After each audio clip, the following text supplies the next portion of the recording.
Weather today in the greater Cincinnati area. I love you so badly, I could... We're storming the Capitol. It's a revolution. But the senator, while insisting he was not intoxicated, could not explain his nudity. WKRP in Cincinnati. I got AIDS.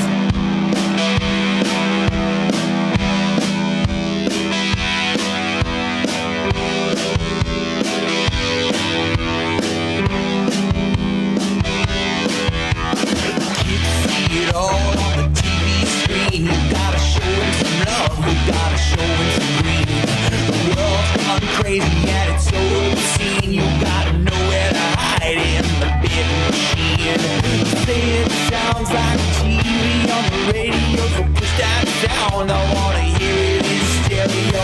Do what you want, it's the will of the people. Look how good they're. Look at how. Back on that all-night radio.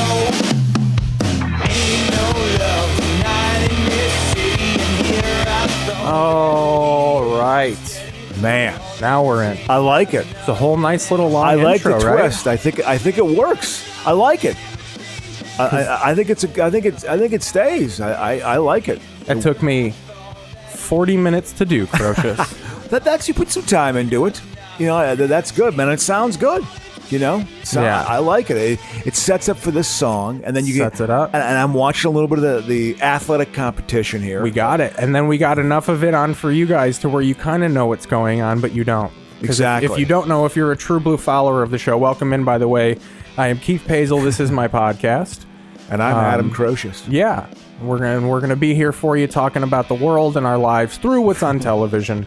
And right now it's the Washington football team fucking doing business against... Again, we're like a couple of dudes, or like when you were young as a kid, sitting down on a couch and you just would watch a couple hours of TV and talk during with it. with your lads. Exactly. Yeah, Look how good that throw was. He's when you went into the song and I started talking, you put because we had our mics were muted, and I started talking. They were showing the highlights of like 3 good passes he had.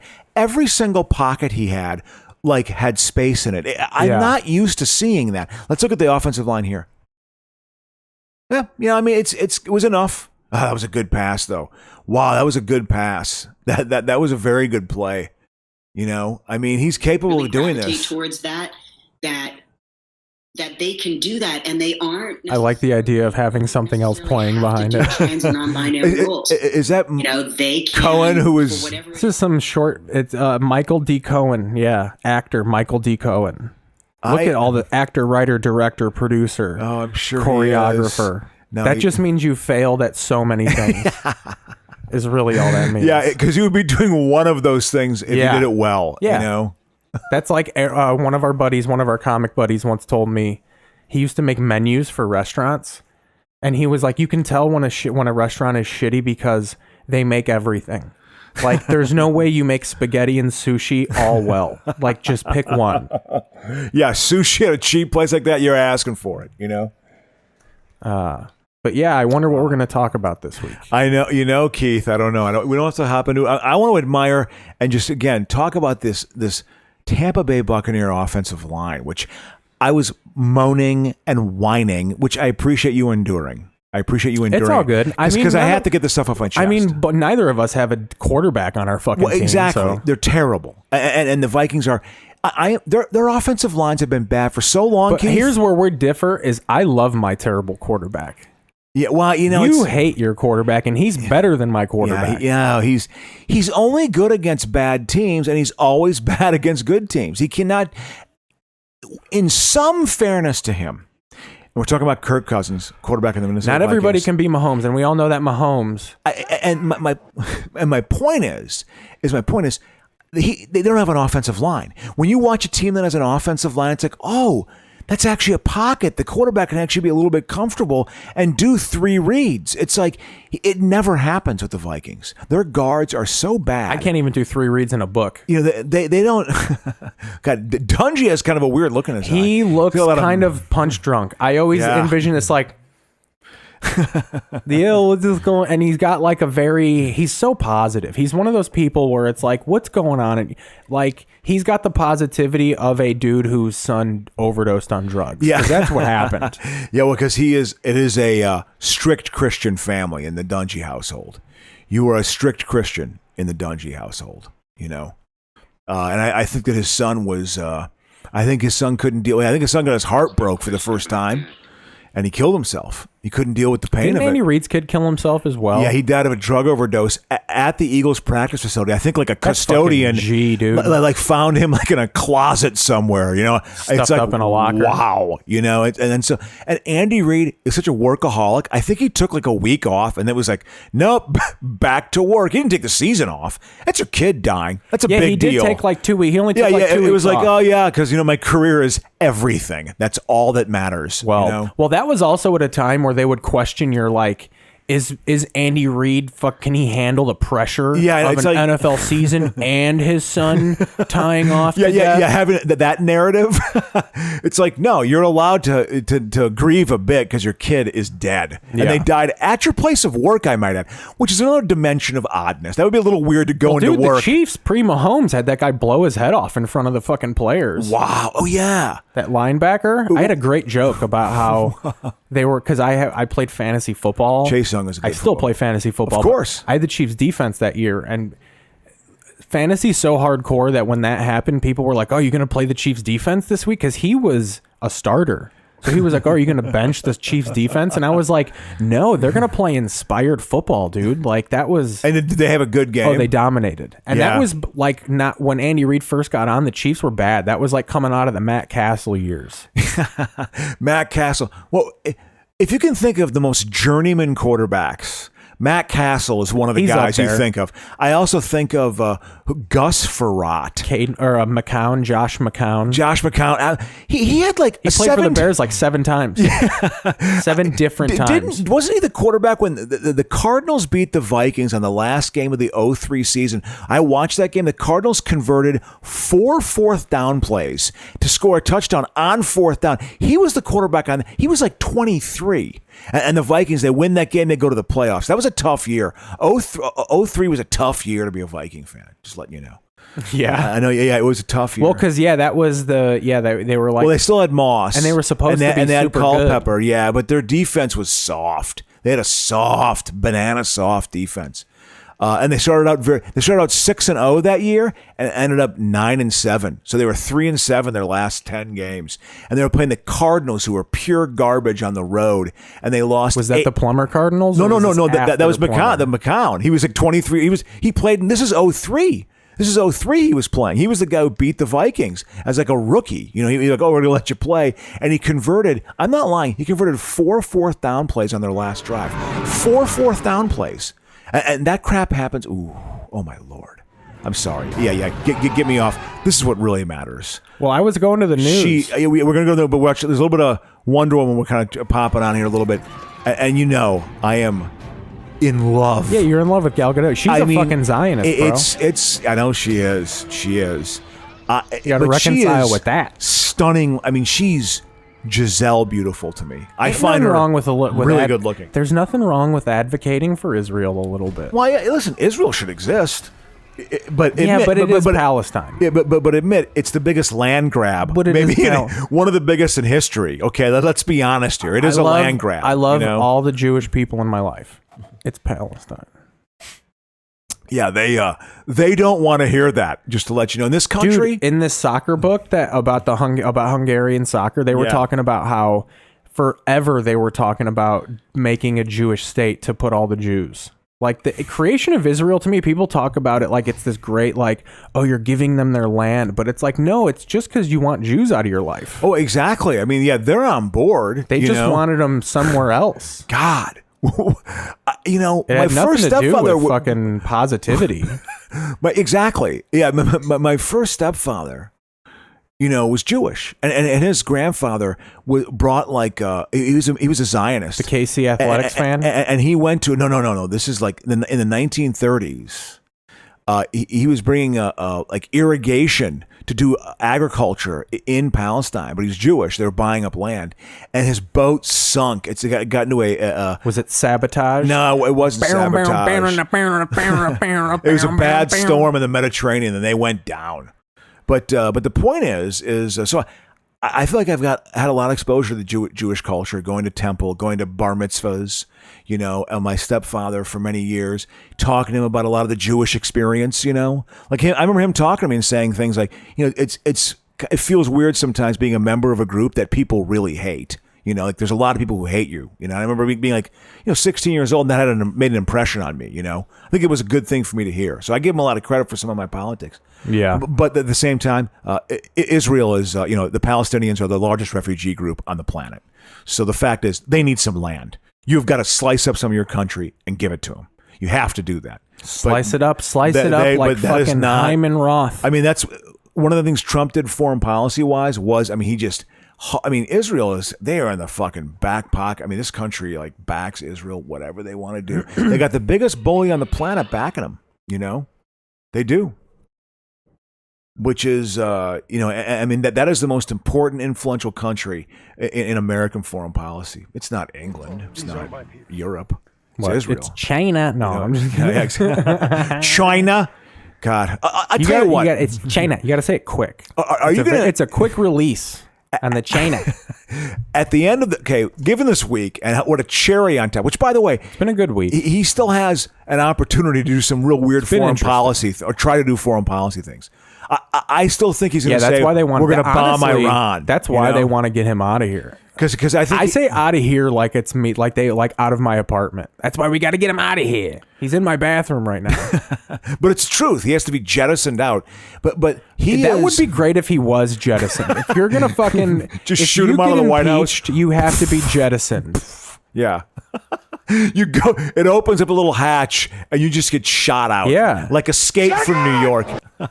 Just go full fucking. But I am, and I have complete. I think I'm a pretty empathetic person. The plight of the Jews, they needed their own damn country. That would be great, though. You know? So you launch Trump out of the can, and you hear the explosion, and then it just followed by. And then you restart America. And then you fade in, and Joe Biden comically stumbles in. Yeah. Oh, good. Now everything's. But I said this before about his psychological condition is he's a sexual sadist.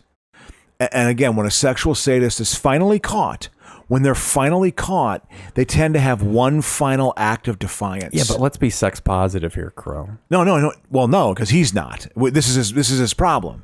This is a psychological issue. I know good sexual sadists though. Some of them get some of the best people I know. Some of them get consent, and they get a young lady who's also a sexual sadist. But it's just but.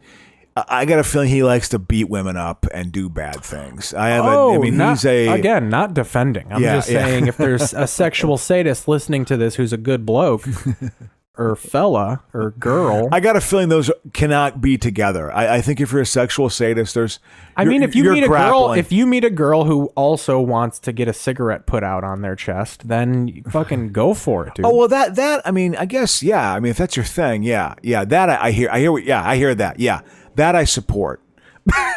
Yeah. I'll give you that, Keith. I'll give you that. If you're just two sickos listening to this show right now, put a cigar out. But if you're one sicko who's trying to dominate a person who's not that way, that's a bad thing. Put a cigar out on your forearm, fucking Breakfast Club style, and subscribe to the show.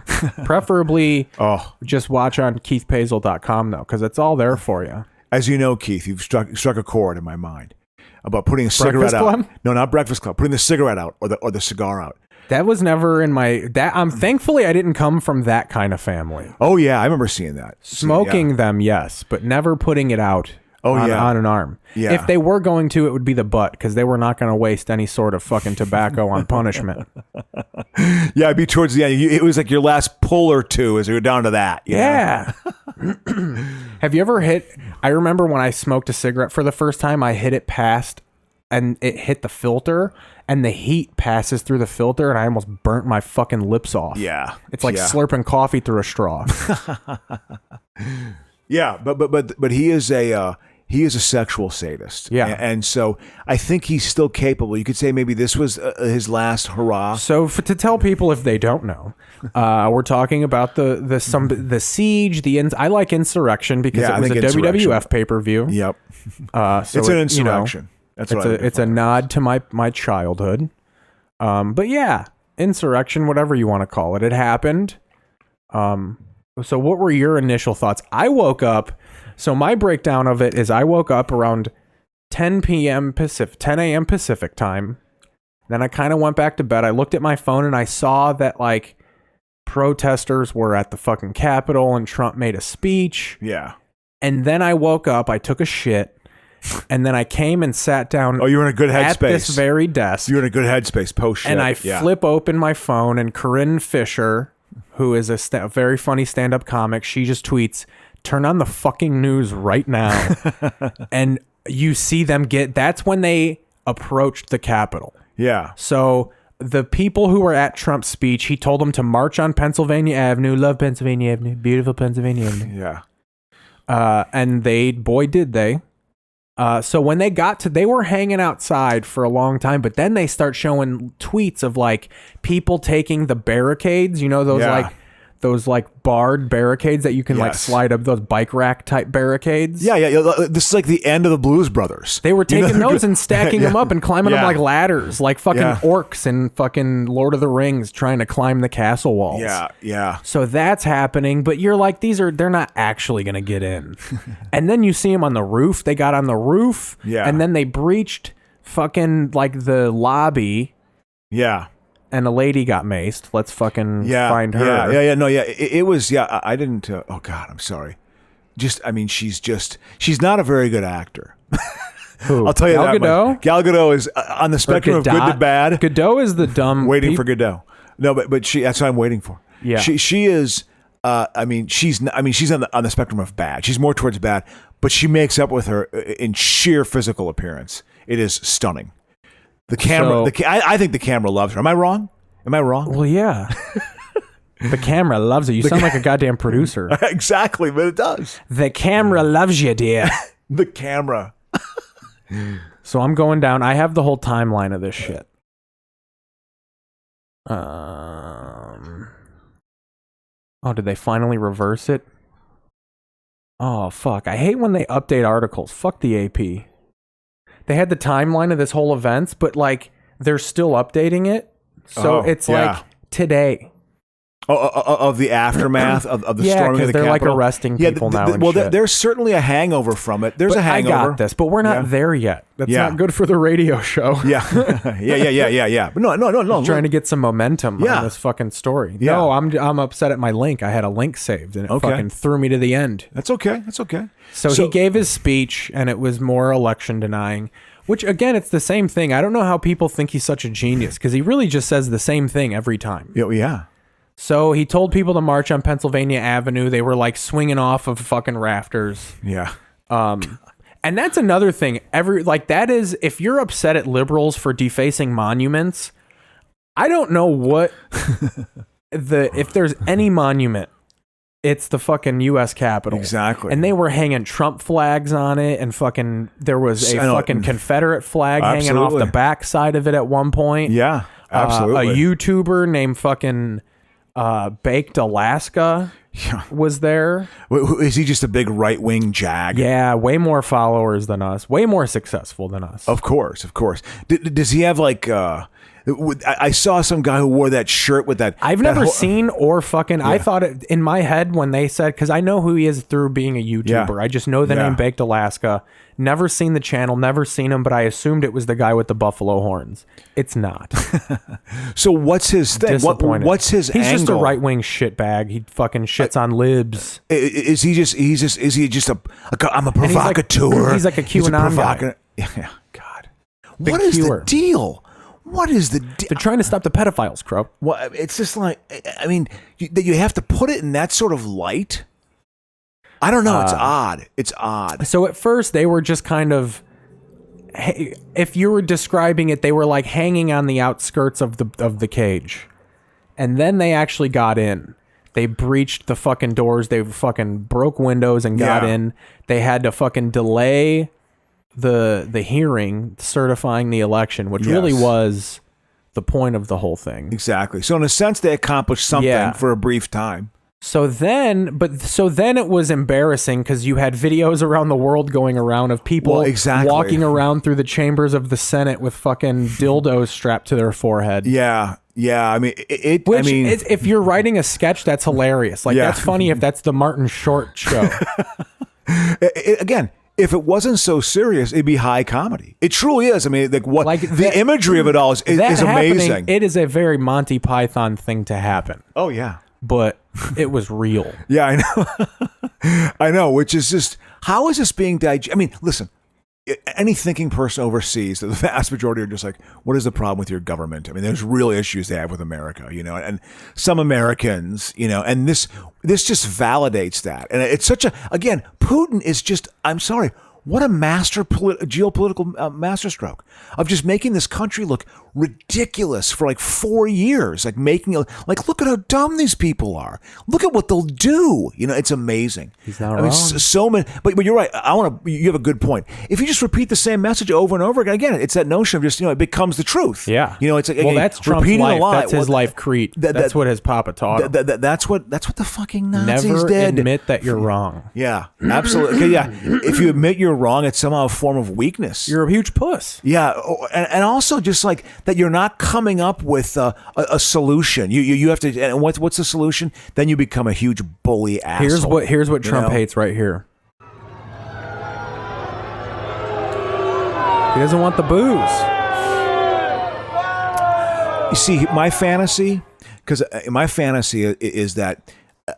When he gets arrested, when he finally gets convicted, and I don't know when that's going to happen. It won't be of anything fun. It'll be like tax fraud. Oh, yeah, exactly. It'll be some business, and that's fine. Even Capone went down of boring shit. It wasn't for the St. Valentine's Day massacre. But he is going to go down. And when he goes down, I want to be there to the prison, and I want to yell, "Lock him up!" And then You're also like the liberal version of Mikey Mank. And then I want to also be there. I also want to have like. I also want to have like their of giant like speakers with laughter and the sound of just laughing, because the thing that bothers him most is being laughed at, and I want to have this big loudspeaker where it's just laughter while you also hear "Lock him up," just repeating it over and over, like really rubbing his fucking face in it. But the problem is then that would be an event that would spark the war. That there's a potential a war could happen, with that one. Because if you could execute that, Keith, how satisfying would that be? Well, before all this, before the raid happened, my plans was to talk about the phone call that got released. So they released the hour phone call between him and his lawyers, like basically asking for the Hail Mary, so he was down like 11,778 votes in Georgia, and he basically asked his lawyer, like, find me 11,780 votes. And they released the whole call, and it's fun to just hear how dumb they know he is, but they're working for him, so they have to like advise him still. Yeah.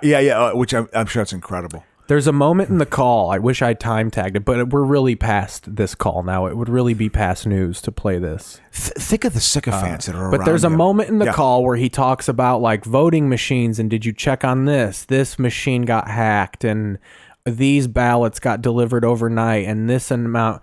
And they go, so you asserted that over 15,000 people voted that were dead. We looked into that. The number that we found was 2. 2 people who were dead voted. So the facts were just like everything they shot down. And he just goes, well, I heard this. And his lawyer goes, Mr. President, the problem with believing everything on social media is, and Trump cuts him off and he goes, this isn't social media. This is Trump media. Oh, man. And I was just like, that's kind of Nazi right there. Oh, that is a fascist thing to say. Absolutely. Of like, this is Trump media. Yeah. Basically saying is that if it goes in my ears. Yeah. Truth, Daddy. Yeah. No, he is. Absolutely. I mean, in its own way, it is an awkward sort of implementation of the rise of Hitler. It's a buffoon. He's a buffoon Hitler. Yeah. He's Hitler, but would never be capable of actually like committing an atrocity, like pulling it off, because he'd be too incompetent. He wouldn't know the right way to make the decision. Yeah, he would fuck it up. Upset too many people along the way that it wouldn't be implemented. Oh my God, what a horrible administrator! What a horrible administrator! And that's all by design. Just don't make the government work. Anyway, I don't want to. Let's make some humor. We'll get some humor in it. We'll we'll find it along the way. Because it's just, I mean, again, that image of that it's being broadcast across the planet. Here's some humor we could get. It's amazing. I mean, it's just, it's an embarrassment, I guess. But I also think, keep going, baby. It is the failed beer hall pooch. But the problem is 10 years later, it worked. The beer hall pooch was like a real death plan, though, which actually they're finding out today that there were zip ties and there were some people that actually wanted to like kidnap senators, which isn't that wild that you think you can actually do that now. That's another thing that makes me laugh is there's a portion of the people who committed this that they actually thought that there were senators that were like being held against their will doing this. Yeah. That I think they thought that they were going to come in and there were going to be people like, oh, thank God you're here. Yeah. We've been and then they were going to certify this, and then all of the Trump senators would tie up the non-Trump senators, and you'd have like a negotiator situation. Yeah. Like, are you fucking stupid? Yeah. Yes. The answer is. Yes, it's just they've been in it. Although crazy. It was fun to see Lindsey Graham get booed out of an airport. That's cool. He missed his flight. I missed my flight. I was gonna get fucking sucked off in the bathroom. Was it in Minneapolis? Larry Craig. Remember Larry, Senator Larry Craig and I used to 69. What was? So where was he booed? What airport? In D.C.? No, I forget. Maybe it was in South. It was somewhere he had to like. I think it might have been a fucking transfer. Hold on, I could look it up specifically if it really matters to you. Like in red states, it is such a atrocious detail of what airport was he fucking booed out of? Well, because I've probably flown through there at one time, and I want to like put it in perspective. You know what I mean? Like, yeah, let's just sort of hear what airport did that. Like, was he going back home? Was he in a liberal city? Was he in a conservative city? Which if he was, that would be a good sign. I would think that even they realize, the people. Oh no, it was Trump supporters fucking with him. Oh, they were saying you knew it was rigged. You knew it was rigged. Oh yeah, they're at National Airport. They're in D.C. Yeah. Oh, you knew it was rigged. Here, you want to play this? Yes, I do. I do desperately. I want to play this. Oh, come on, what the fuck? It's all good. Here we go.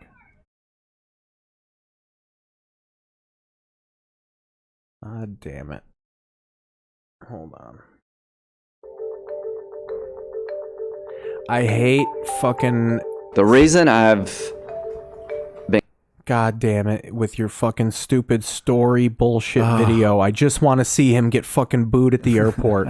I hate you, CNN. I don't want a think piece on this whole thing. It's a 30-second video of him getting booed at an airport, and they have to put a piano behind it and fucking throw... It's not a story. Yeah. Stop making 4 minutes out of a 30-second piece. For Christ's sakes. Well, they're trying to, they want to give you, that's more in depth. They want to give you some background. There's no in depth at all. He got fucking booed at an airport. Yeah, by Trump supporters. Wow. Yeah, I mean, it's, God again, damn. This has such I think we're going to have to deal with this. We're going to have to listen to this horseshit video just to get it. Come on, listen, man. Hey, let's just check it out. If they ever play it, they could not play it. Yeah, it's true. Is this not copyright infringement? Lindsey Graham, you are a traitor to the country. That's it. Now they used 5 seconds of it, and then now we have to listen to CNN's horseshit. Not on this podcast. That's all we needed. Oh, you get the idea. These, I mean, yeah, absolutely. Yeah. These, a lot of people are pissed off, but again, I wonder how truly pissed off are people in Iowa who didn't go to this. You know what I mean? Like but who voted for Trump, By the place. Oh yeah, I watched this. Yeah. And what happened? You were trying to go inside the Capitol? I made it like a foot inside, and they pushed me out, and they maced me. What's your name? Where are you from? My name is Elizabeth. I'm from Knoxville, Tennessee. And why did you want to go in? We're storming the Capitol. It's a revolution. Oh. Yeah, I know. I didn't know you were here for the revolution. Now that you've declared, like that's how fucking that's what people think freedom is. Yeah, this is America. You could just like storm the Capitol, right? Yeah, this is what they think the Revolutionary War was. Yeah. It's just this. They actually declared legal war on a fucking country. It wasn't just like them throwing tea in a lake and then they whipped out guns and started killing people. Yeah, it's this cartoonish version of our history, of this country's history, that totally exists in the South. Having gone to Stonewall Jackson Middle School, that narrative of like the lost cause was like a subtle thing that was put into history classes when I was like 11. Like that was put out to you. Did you have to do the Pledge of Allegiance? Did you have to do that? Okay. I did. Okay, I didn't know. I don't know if they still do that or not. We did the pledge in high school, even up to high school. A different student would do the pledge over the intercom every morning. Oh yeah. And I found out a friend of mine was a Jehovah's Witness, and she was a little white girl. So when she told me, I didn't believe her. Because I was like, oh, are you going to say the pledge? Yeah. And she was like, oh, no, I'm Jehovah. I can't. And I just was like, oh, yeah. And she was like, oh, no, I'm serious. And that was when I learned that they let white people be Jehovah's Witnesses. Yeah. I didn't know that. Oh, yeah. Interesting. Oh, yeah. Yeah. I think there's that's certainly a sect of Christianity. Maybe they should get their time at the helm at this point, you know? I mean, I don't know. I wouldn't want Biden's job. I don't know. I wouldn't. I don't know. I don't know where you begin. You know, I guess you just begin by trying to make sane decisions. You know, like week after week, month after month. You know, because. So it all started at 1:55 p.m. Eastern, and this whole thing, they basically delayed this all 12 hours. Ted Cruz advocated it. Now they want because this is work. Ted Cruz says American democracy is in crisis, with polls showing that large numbers of voters believe the election that occurred was rigged. That was at 2:20. 2:50 protesting Trump supporters of Donald Trump have breached the U.S. Capitol. Yeah. And then doesn't he send a tweet out like at 3:15 asking for money? Like they were trying to. He was capitalizing on that for a fundraising campaign. 2:47. He tweets "Stay peaceful," and that's I think before they actually got in. And then they get in. He's such a turd. And then I can't stand. Ted and then Cruz. they say that him and his team were like watching, happy, and they were like, "Why is everybody bummed about this? Like, why is it like this is a good thing?" Yeah, his staff, like Texas assholes his around staff him. was him and the Trumps. Just the Trumps were excited about it, and his staff was just like, "No, this is not good." Yeah, Jesus. 3 p.m. Protesters. Yeah, so at 3 p.m. they breached the U.S. Capitol, forcing a delay. Okay. And then at 3:10 with pressure mounting, that's when he released the video condemning the supporters. God. You know, again. But then, he didn't call in the National Guard. Pence had to call in the National Guard. And he hates Pence. That's what they said. They were like, the whole time this was happening, people were storming the White House. They said he was fuming about Pence not overturning the election. Yeah. He had created that in his mind as some sort of out. You know? I mean, seriously. You know, it's weird. It really is. There is a logic in it, but it's so twisted. It's so twisted. It's very twisted. It really is like a kind of like a unfun. If someone wrote a sitcom, but it wasn't funny, like they trying to be so over. Like if you read the Trump presidency as a sitcom, you would be like, "This is so over the top and fucking unrealistic." Yeah, it is. I guess I wonder about the damage it has caused, the psyche. What's it going to take to quote unquote heal the soul? I mean, is that even possible? First of all, that's gay. So the healing, like, how does that happen? You know, I mean, or is it just, how you heal? You worse? listen to this show and you listen to us make fun of it. There were people with buffalo horns in the fucking thing. You know what I think is funny? And Mateen Stewart, comedian, very funny stand-up, pointed this out. The people raiding the Senate all stayed within the ropes when they were storming through the main wall. They didn't stay. They stayed in the ropes.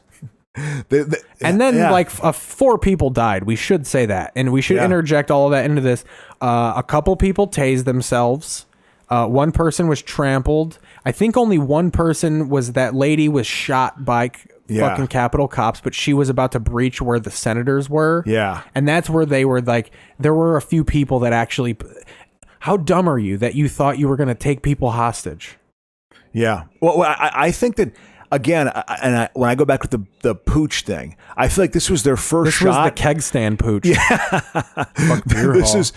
This was their attempt to sort of do that in a weird way, to sort of create that. Yeah. And it failed. This was their coup. But I wonder, as did the beer hall pooch, but then 10 years later, they got in power, So it's like these people who, that he has energized. It's crazy. Again, I've always known these people have been out there, but he's really played to them and just into their fears and riling them up and like feeding into like just anxieties they have. And like, I am somehow the solution, and it's this caricature of wealth. And what a con man. It's incredible. His career is incredible. Dude, you're getting if Trump heard you saying that right now, he would just be like, you're goddamn right. I know, yeah, he'd be taking me literally. So fucking hard and veiny. He has no sense of irony. He only gets hard when you call him fucking fucking thief, you fucking shill. When he fucks Melania, she probably has to go, yeah, you're going to fuck me like a little crook? Little fucking crook? Yeah, they have like... put your crook dick inside of me? Criminal words that are their sex words. Like, yeah, it's hilarious, man. Literally put a white choke collar on him. Yeah. Oh, you criminal. You want to choke daddy? Yes. Call me Enron, baby. Again, because he's a sexual sadist, and they tend to have one final lash out. When they're truly cornered, they have one final lash out. Now, this could be it, but I still think one thing is... This was the lash out of his followers. But he is agging them. He knew what was going to happen. He egged them on. Of course he did. But if we're following letter of the law, he was definitely smart enough to where if you listen to his speech, he doesn't actually say like... He says march down to the Capitol. And then Mussolini, this whole Hitler-Mussolini thing, it's just cartoonish. Because what combat guy Giuliani goes out there and talks about combat politics. They took that off YouTube so quick. I was so upset I didn't get to watch that. It's like that's the one bad thing now. So after all of this, so all this happens, Trump fucking puts out a video starting the video by saying the election was stolen from us. Yes. So I understand why you're doing this. And then he is like, but fucking go home. And then he goes, but we love you, but go home. Like it was just the worst bullshit. So then they pull that tweet and they start banning his tweets. Then they temporarily suspend him. This morning, they permanently banned him from Twitter and a bunch of weird social media. He can't, Spotify banned him. Yeah. Which I was originally thinking, like, can he not use a Spotify Premium now? I want to listen to Earth, Wind, and Fire. Well, this is going to funnel him into what he wants to do. I can't listen to Blood, Sweat, and Tears anymore. Or the Bee Gees as I have them. It's hilarious. I had every Andy Gibb song on there. He was an Andy Gibb fan. Solo. I don't like a band. Bands are for cowards. Died at the age of 30. He blew his heart out. Jerry didn't need the pacemakers. He could have just been Jerry. But yeah, he could have walked alone. He talked about not walking alone. Why? You walk alone. But it is, it's just incredible. It just is whatever. I don't know what else to say. But we even at this household got into a friendly argument. Where do you stand on? Obviously, he should be banned from Twitter as the president. If Donald Trump, the citizen, was saying all this shit, then you can have a legit argument. But now I woke up this morning to people saying it was China because he's banned from social media. Like there's this confusion of people thinking that like Twitter is the government. That like people are saying like, well, the government's saying that you can't tweet now.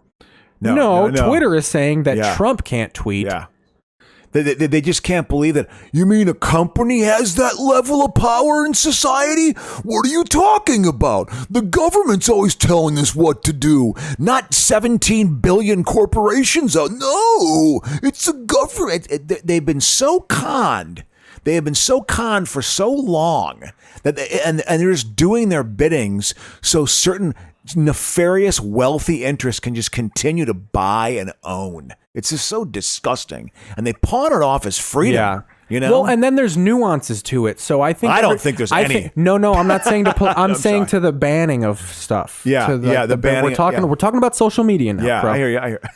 Thank you. You know, in my day, when the carrier pigeon. No. I don't know who was it. Was that Bill Cosby? But I think people lump everything into one. Like, people think that, like, oh, you're banned on Twitter, so now I can't go on the internet. Or now people are like, well, you would have supported CDs being not allowed to have cuss words on it. Like, no, these are two different things. Yeah. Like, that was actually the government saying that Metallica couldn't sell CDs. Yeah. Which that's fucking. But like, Twitter's not the government. If Donald Trump creates his own social media platform, he can put it on the internet. He might not be able to put it on the Google and Apple App Store because it's a private company. They can deny access to it. Yeah. But you can go to TrumpTwitter.com and post your racist horse shit that follow his dumb fucking guide. No one's saying he can't do that. He probably has. He can go on DonaldTrump.com right now. And that's what I actually said. I was like, make your website fucking like how I ask people to do. I'm trying to get KeithPazel.com to pop off with this fucking podcast. Yeah. Make DonaldTrump.com pop off. Well, but I guess he fucking told people to go to DonaldTrump.com. They're not censoring me here. And then they go and it's just him asking for fucking donations. Because he knows his legal bills are going to be massive because they're coming after him. Which is amazing, you know? But it'll still be about him. It's going to still be about him when he's going to get like when he goes to trial. I don't know. He's going to stroke out. I was all for the maybe comedy of him starting a TV network, but it's going to be the same bullshit. It's all going to be about election fraud and stuff that has to do with him. Well, exactly. I mean, this is all just going to funnel him into what he always wanted to do to begin with. If you're going to start a TV network to talk exclusively about like insane conspiracies, I might be on board for that. But if you're just going to talk about how you're still the president, I'm not. Well, I'm not upping my cable package for that.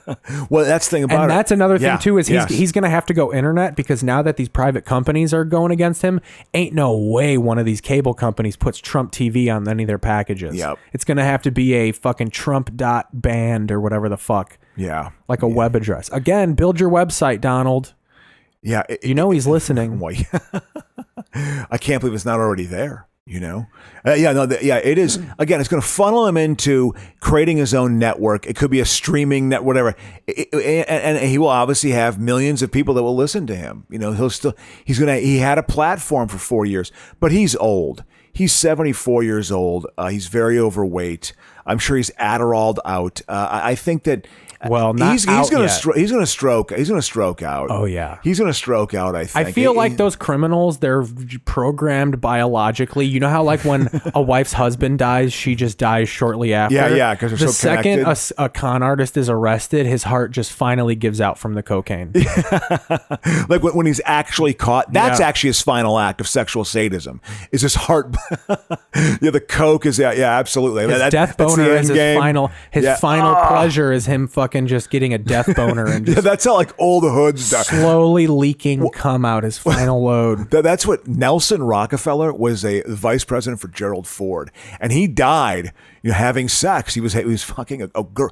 I think he was like in his 70s, and she was like in her early 20s, and he was nailing her, and he had a heart attack. He had to grab her while he was fucking her, and he died. Nailing her, man. And he had to grab her. I just like the idea of old presidents talking like that, like of just like, dude, I'm totally nailing her right now. 71-year-old Nelson Rock. I'm nailing her. That was pretty funny. That was But seriously, I guess he was nailing this like 21. Yeah, as a man in his 70s, and it's like, I think he had to grab her. That could be totally wrong, but I think it's. I don't think it's that off. He went down like Mr. Pryor. Fucking Richard Pryor's dad had a fucking grab her during sex. Oh yeah, yeah. Yeah, I can believe that. Wow, dying during sex. Dying. I guess, something, man.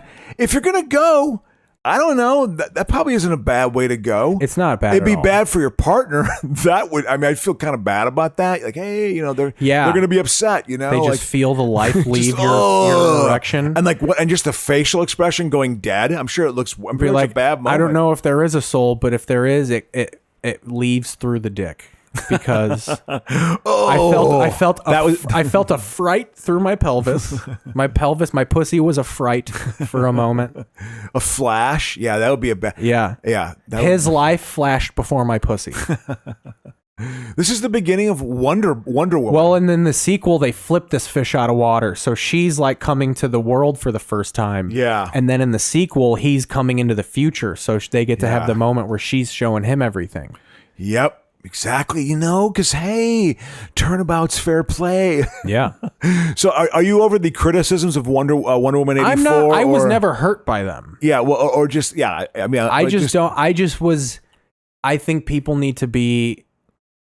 I just don't think it was as bad as people say it was. It's just a movie at the end of the day. At the end of the day, I'm a guy who loves criticism. I'm not against. Yeah. We were saying because we watched that Sabrina show on Netflix. Yeah. For kids, that Sabrina the Teenage Witch. And they do this thing where I don't even know if it's time travel. It kind of is. So there's a moment where she goes to hell, but then another version of her comes to like save her. But then they just let both of them exist. Like one of them stays in hell and another one stays above hell to like go to school and be a teenager. But I said what started the debate is I go, well, one of them is like the real Sabrina. Like one of them is not the one from the past or the future. Like one of them is the one that we've been watching this whole time. Yeah. And she was like, no, they're both her. And I'm just like, I get that. But like, but my whole thing was like, I was like, they're not doing time travel right here. And she was like, weren't you the one who was just saying that people shouldn't criticize stuff? And I was just like, yes. I was like, but I'm not. If I went on Facebook and said season 4 of Sabrina is hot garbage because they don't do time travel right. Yeah. This is nonsense. I watched this for 8 episodes and then they fucked me at the end with their bullet. If I did that, then I would be being a hypocrite. But like, I'm all for people criticizing shit. Yeah. Just calm down. Yeah. Criticize it and then laugh about it. Don't be like, fuck this. Yeah, I used to get vitriolic. Can't believe I wasted 2 hours. Like, what the fuck would you have done? Groundbreaking if you didn't watch Wonder Woman 1984. But here's, like, I thought that they did time travel wrong in Sabrina. I still liked it. Haven't you? Okay, I'm going to ask you this question. It's a good question. I think you'll have an answer too. I know you'll have an answer. I mean, have you had a movie you've watched where you've been like angry? You watched it at the theater where you were like, I did not spend my, even though it's only $6. No, you see, that is a difference. I've never wanted to walk out. I've never. I have. I've only walked out of a couple movies. We talked about it before, but there's times when I left the movie Strange Days. In the mid '90s, there was a big like cyber paranoia, Johnny Mnemonic. It's like the internet, man. It's going to take us all over. It's 1995, and they kind of got it right, but the way they told the stories were not. It just didn't make any sense. Strange Days was one of those cyber horror movies, and we're gonna watch the trailer, and that's how we're gonna watch the trailer, and then we're gonna take a break. This movie, literally, Strange Days, like it upset me. And I talked about it for like a half an hour afterwards. I remember my friends were like, would you just shut up? And I was like, no, how are you not as upset as I am by this movie? I can't stand it. I can't stand it. I'm so looking forward to seeing this. One of my least favorite movies of all time. Gotta switch it over. I gotta learn the switches now. This is Ray Fiennes. Ready this man. It's virtual reality. This is not like TV. Everything was a diskette. It's a piece of somebody's life. It's about the stuff that you can't have, right? The forbidden fruit. Straight from the cerebral cortex. I mean, you're there, you're doing it, you're feeling it. You're beginning to see the possibilities here? He's like a drug dealer, I am man. the main connection to He's so dark. Soul. I'm the magic man. This got something to do with what? He does not sound like Voldemort. I'm the magic man. Well, this is his first movie, I think, after Schindler's List. You know, when he was the evil Nazi. Yeah, this is very Lawnmower Manny. This is a 2.5 minute trailer, Papa. Oh yeah, we're watching it. It's the dark end of the street. How do you like it now? Ooh, how do you like it now? Records it all. Everything. Her character. Is that Angela Bassett? Yes. So they went all out for this. Oh, and then Juliette Lewis is in. Juliette Lewis was a star. You know, I love the shot of it. Looks like everyone's jizzing. They have the shot of everyone being like, like you take in the future. It's so intense. But it's like right into the future. It's the year 2000 was becoming like, whoa, Sizemore's in this? Sizemore's in it? I'm sure he was a big junkie. That guy was the guy from the Crow? Yep. He's also in Kiss the Girls or Along He was Came in a Spider. Alien 3. That fucking Vincent D'Onofrio. Jesus Christ. Yeah. This had Crow, a cast. we might have to watch this movie. I mean, her character, I was so sick of like, I'm a black woman and I'm strong. That sort of character. Like, she talk like you that? know, well, it's like Foxy Brown or something, you know? Is that Meatloaf? No, that's fucking Tom Sizemore. Mid-junkie. Holy shit, this is like, ooh, it's 2000, does Living man. Color play? Well, Living Color was Get a little in earlier my than this. life. A What little earlier do than you this, my see? friend. The that was cult 3. of personality.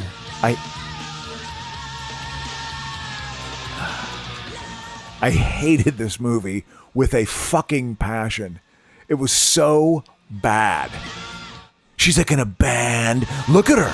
Man, she's going to make a music career for herself because that's also her dream. It's all multicolored and shit. You know?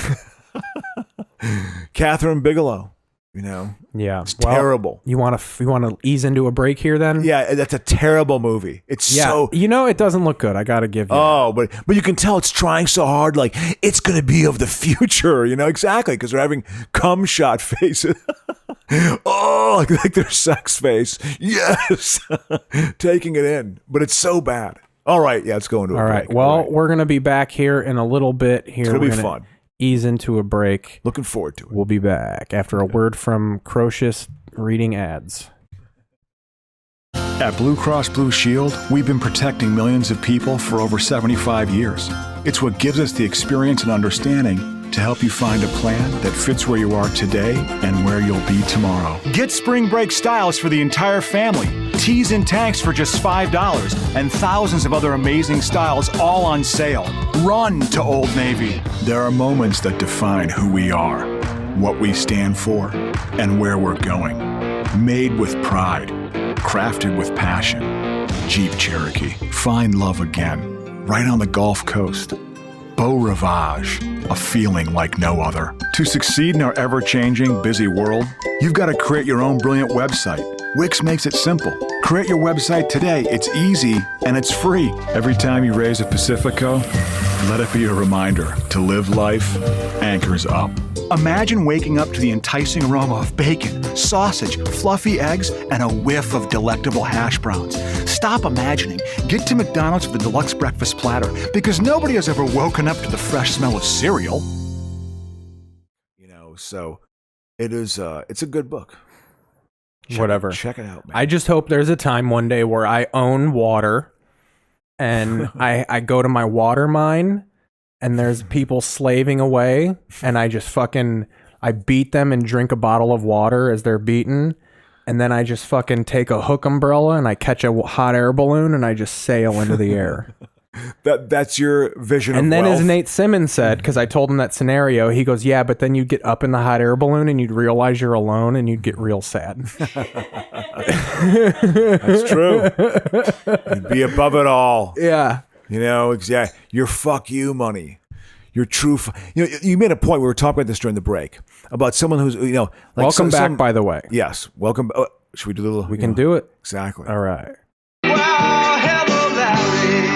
That's when you know it's official. Yes, we know it's the beginning. I'm of the leaving it second half. rolling though. That was good stuff going in Absolutely. on the break. But no, but Let's the point hit is, play on the movie. We too. were talking about like, you know, like a whatever, an actor or an athlete making like $5 million. So that would be their fuck you money. Like, who cares if I get canceled? But the thing about it isn't just about the money. It's how they got to that point in their life and the drive of their ego. Other things are being met, Keith. So they just can't imagine. No, that's not enough. I have to conquer this. I can conquer. It's another obstacle in the way to my path of glory, you know. So that will be defined by more money because I'm so amazing. I'm an amazing human being. I think I did. I need to have so much money and riches. If I don't have riches, I'm just amazing. Shower me with riches.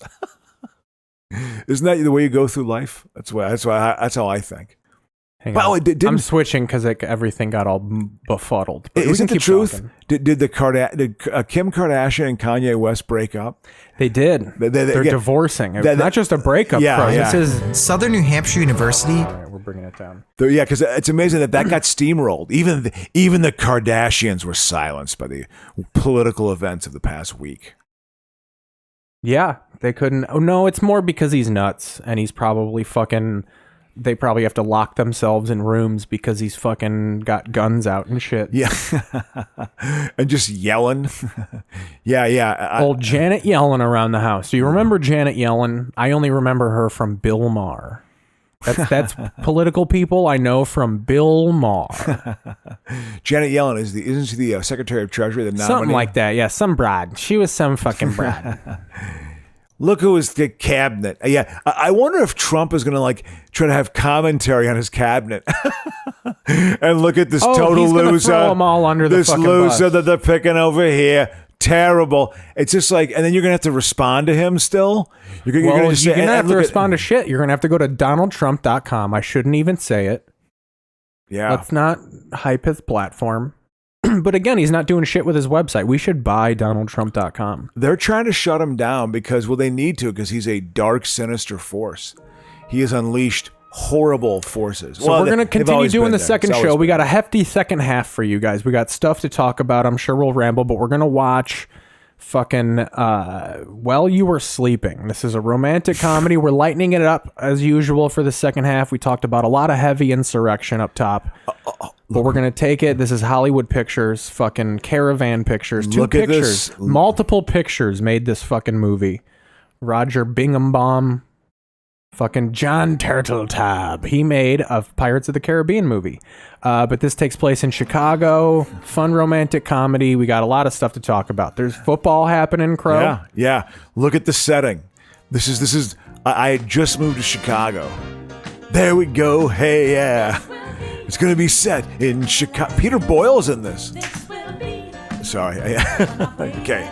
So this is what we're going to watch. This will be in the background while we talk about other things like football, you were saying. So Jack Warden, here we go. I used to work right there. Right in the lake? In the river? No, to the left. The building. Crocious was a tour boat guy. No, I worked for. That's Crocious on that bike right there. That's all like Michigan Avenue shot. No, it's not. That's this not is fucking. No, this is like fucking. What is River North? That's that area. Oh, look at where it's the largest gay bar in Chicago, right there. Look, that was a T-shirt that was being sold at White Sox games when I was saying Wrigley Field, largest gay bar in America, right, or the city, something like that. There we go. Yeah. Something look at the Picasso. Oh, I miss it so much. A little something hyperbolic at the end there to put it out. It's okay. I think this is establishing the city that it's set in, correct? Yeah, absolutely. And they've done it. Oh, what a movie. What gets made? Well, I mean, again, this should make you feel confident because you're in the process of trying to get I'm hoping. Made. I mean, I had a meeting. This shows that it could happen, Crow. They're going to make your fucking TV show. I tell you, this isn't out of nowhere. Just don't remember it being this orange. First, I remember being with my dad. He would get these far-off looks in his eye, and he would say, "Life doesn't always turn out the way you plan." I just wish I'd realized at the time he was talking about my life.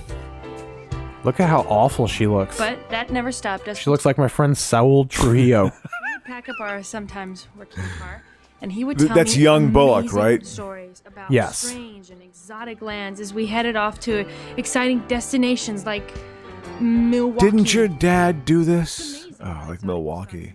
Well, yeah, it's the whimsy, like how they lived in bumfuck nowhere. So they were like, oh, let's go to Milwaukee. Let's dream of Milwaukee. Schlemiel. Schlemazel. We're gonna die of the gout. Ceremony and about my crazy Uncle Erwin who fell asleep in the God, macaroni cheese. it's my blood is already starting to boil, and we're She's literally describing her 40, life. We're 45 seconds into Crow, it. now she lives in the big city. She moved to that place. She The moved to that place setting- they talk about, Crow. The setting is the setting up, and it's just whatever. And you know what? I'm gonna be honest with you. You don't need any of this for the rest of the movie. Probably don't. Yeah, with it, it's just trying to like endear. Well, no, because there's Peter Gallagher. She's attractive. Look at those eyebrows, dude. I know. Token. But I looked forward to it. But she's every just single regular. day. But you know, she's just like Adrian and Rocky. She's a hidden beauty. Yeah, she definitely is fucking Adrian and Rocky. That was probably exactly the fucking archetype when they were like, we're gonna make a new Adrian. You know, yeah, you know, it's probably like, well, that seemed to be a theme that get caught, you know, and it'll work in people's minds. That's my favorite part of these movies is when you have to make up fake shit of just like WNY, fuck you, Chicago's talk, whatever the fuck. Yeah, because you can't use real radio stations. Oh, look at her. We see then she's in a golden light though. Real rock. She's in love. She was plain. Now she's happy. Well, look how much she loves Christmas. She's hoisting a Christmas tree up into her window in her apartment. By the that way, this now is not probably how you would do this. Well, look, you know? she's a single person living in this giant fucking apartment. How much would this apartment cost At right that now? time? Just this window. In 1992, 3. This is 93. This is 95. I think. I lived in Chicago. I think I still had that. I had that sweater for until 2010. The Bullock's wearing. It was the same type of sweater. It wasn't as long and floppy. Like, oh, she's just cute in it. Woo. Here, let me give a little sound. I think that apartment probably cost in 95, 3-bedroom. In Chicago is probably like. Oh, this is cliche Goomba is in this too. You'll love when this guy pops up. I think it was probably $1,100 a month for a 3-bedroom in Chicago at that time. What year did this come out? Jesus Christ! I think it's 90. It's You gotta 95. Scroll it's 95. down. Because it's such a hit. Oh, this dude. What is this fucking? It is 95. April 21st, 1995. What were you doing? I was just starting to do stand-up comedy, and I was going up at Hitchcock's on Tuesday nights, and then on Wednesday nights, and then Tuesday nights going up at No Exit Cafe, like in 95. Yeah, I was hanging out with Dave Balutansky, who eventually introduced me to the cult.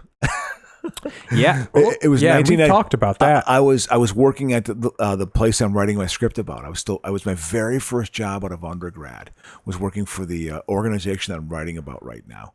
So no, that was an interesting time. That was my first time in Chicago, making the decision to move to L.A. that summer. Like, I'm gonna just give it a shot out there, man. Let's see what's I want to just check it out. All right, I was young. We're gonna combine two segments because we were watching the rom-com. Look at this guy. Well, yeah, he's been known. I mean, this Look at the fucking hot dog guy. I'm the voice of reason. They should put him in it more. He's just in it right here, but I would like him to be the one wherever she's down, she goes to his cart and like holds up the line because she's fucking just bleeding all over him. Listen, I'm not your friggin' therapist here. He talks like he's from New York. Yeah, even though it's Chicago. I'm not your therapist here. Yeah, they off because I think in a lot of people's minds, New York and Chicago are kind of comparable cities. Like in people who are not in the know, they don't really know. But So, like Crow, if you're living in rural New Mexico, like Chicago and New York will probably be kind of the same city in your eyes. Yeah. Anyway, go ahead. Sorry. So her life is about to change, Crow, because the Yes. whole point of this scene is he's asking her to work on Christmas About family. because she's the only one without family. So she's going to do it, but we all know her life is going to change because this is when... But she's not... I'm sorry. Look at they're playing the spin. Some cheap spin doctors back in the background. Here's why this is Listen. not... It's bluesy because it's Chicago. Christmas in Chicago. That's what I like and hate about blues is you can just play this riff and go, it's Christmas, Chicago, Yeah, the lake. This is that housing stock. I mean, shivering, you it's know? cold in the city with big shoulders. The blues. Yeah. What are the cliches of Chicago when people like think of again? I guess the hot dogs. Yeah, that. But the blues. Jim Belushi wrote this song. What if Jim Belushi wrote this song. Well, what a career to literally have like your famous brother, like because he dies, you get a career. Look at those eyebrows. It's not cutting edge ground there, but so do you want to get into what do you want to do? Sports? Do you want to do This Week in TV? How about a little bit about the NFL? I assume you're going to watch the playoffs. It was today. They did. The Rams pulled one out against the Seahawks. I knew they were. I thought the Rams were going to win because their defense is good. I think there's going to be upsets aplenty, and I think there's going to be one tomorrow by little game between the Chicago Bears and the St. Louis. So he goes down. Yeah. He's down like fucking Dick the Van New Orleans Dyke here. Saints, right? She looks like a Home Depot employee or a Lowe's employee walking. Those jeans. She trips over the bag, gets Second knocked City out. Turco, we're gonna get some product placement here. We're gonna get some press. I would want to make the movie if she when she's running, instead of skipping over the bag, she trips over it. She face plants. Yeah, into him. Bleeding, no. And then she's late, so the train just runs over him. And then for the next 45 minutes, we're just watching her knocked out and his corpse. Mister, the guy I've been fucking rubbing my bean to for the last fucking 4 years. Oh, Mister. Exactly. Oh, hey, Mister. I'm so sexually attracted to you, Mister. Well, she doesn't know his name. Exactly. But still, it's like, get over it. When you say something a little cooler than that eyebrow is cut severely and just not affected. Yeah, he was. I think of a Sex, Lies, and Videotape. Unaffected. Peter Gallagher. He was he had a career in the 90s. He was in American Beauty. Dude, he's the king. You want to be fucked by the king? Yeah. Fuck me, I'm the king. Exactly. Yeah. What a. So yeah, they're at the hospital. Whoa, darling. No. Family only. No, you don't understand because I was. Wait there. Wait there. Get this skirt out of here. So yeah, okay, NFL. it's established. So are you into the playoffs at all tomorrow, or are you just kind of like fuck it? I know, honestly, I'll watch a little bit of playoff football. Like I watched the very end of the Colt-Bill game, which I thought was going to be a good game. I had to do a bunch of errands in the morning. Came back. The Bills ended up running away with it. Right? No. It was good, right? It's 27-24. Colts had a chance at the end. When I turned it off, it was 27-14 or 16 they came back or some shit. Rivers kind of brought them back, and hell yeah, motherfucker! I think that's a pretty good game. He was fucking destroying his mask, dude. Those NFL players are really taking these masks to the limit, dude. Of just like how they stretch them off their face and put them down angrily. Yeah. But Rivers has the scowl on his face of a guy who doesn't believe in COVID. Well, of course. I don't believe in shit, motherfucker. But he doesn't cuss, though, so that's a wrong impression. Yeah, but it's that weird Christian sternness. He only believes in Jesus and the love of his family. That's my immune system, brother. And his 8 children. I tell you what, he has 13. helped. He has 13 kids. He's 13 kids? I think so. Oh, my God. I know he had 8 at one time. Yeah, that was probably 5 years ago. Are they still? I tell you what, they are procreating. The white race is continuing because of what Philip Rivers has done. I'm surprised Trump doesn't give him like a Medal of Freedom, before he leaves. You have helped the white race. I mean, he is absolutely. He's procreated the white race. Holy shit! 3, 6. All right, so they have 9 kids. Yeah, that's a lot. Gunnar, Claire, Sarah, Catherine, Haley, Grace, Rebecca, Carolyn, Peter, and Anna. You know what? Aside from Gunnar, I'll accept those names. Yeah, well, those are all religious names. Well, yeah, he's 39 years old. Tiffany Rivers is his wife. Jesus, man, he is. Tiffany Rivers is at this point just a fucking skin cave with a head. She just fucking. She opens up like a sarlacc and just fucking drops kids. Like a sarlacc? What was a sarlacc? It's hilarious. That's fucking line. From Empire Strikes Back. That's what eats fucking Boba Fett. Oh yeah, exactly. That's good. That worked, Keith. Good job. Well done, yeah. Keith Basil. With I'm a a goddamn line. semi-professional comedian. Yeah, that was good. That's hilarious. This cast. They've got 11 kids. Holy fuck. Yeah. Yeah, no, I mean he's damn. procreated the white race. They must be stopped. So here we go, dude. Okay, 9 as of September. They want 11, maybe. Oh my God, come on. So yeah, come on. At this point, they want as many. I mean, children, at that point, should there be a forced sterilization? I want as many kids as commandments. I mean, it's wow. I mean, it's I guess that is a. He's trying to fucking. It's that Charger DNA, dude. Roger Cromartie has fucking 47 kids. He got a reality show based on off how many kids. He had kids through a vasectomy. Which is that insane. Strong. Yeah, it's that's crazy. Did he get a vasectomy eventually? They're like, listen, you got to quit. And then he had like 5 more kids. So that we saw what that did. Did I hate to ask this question? This is probably going to come off bad. You don't have to hate. Did he know their kids' names? Did he know all yeah, they're all it's a okay. reality show. Oh, I they're mean, all Cromartie with knows one all- person. It's no baby mama situation. With Cromartie? Too? Let's see. I thought Cromartie had a few women around, and then maybe that's the racist projection that I'm putting. The one lady, fucking Jack Antonio Ward Cromartie, was still alive. He was still alive. God, the camera was. He not might have treating more him kids well. than career touchdowns.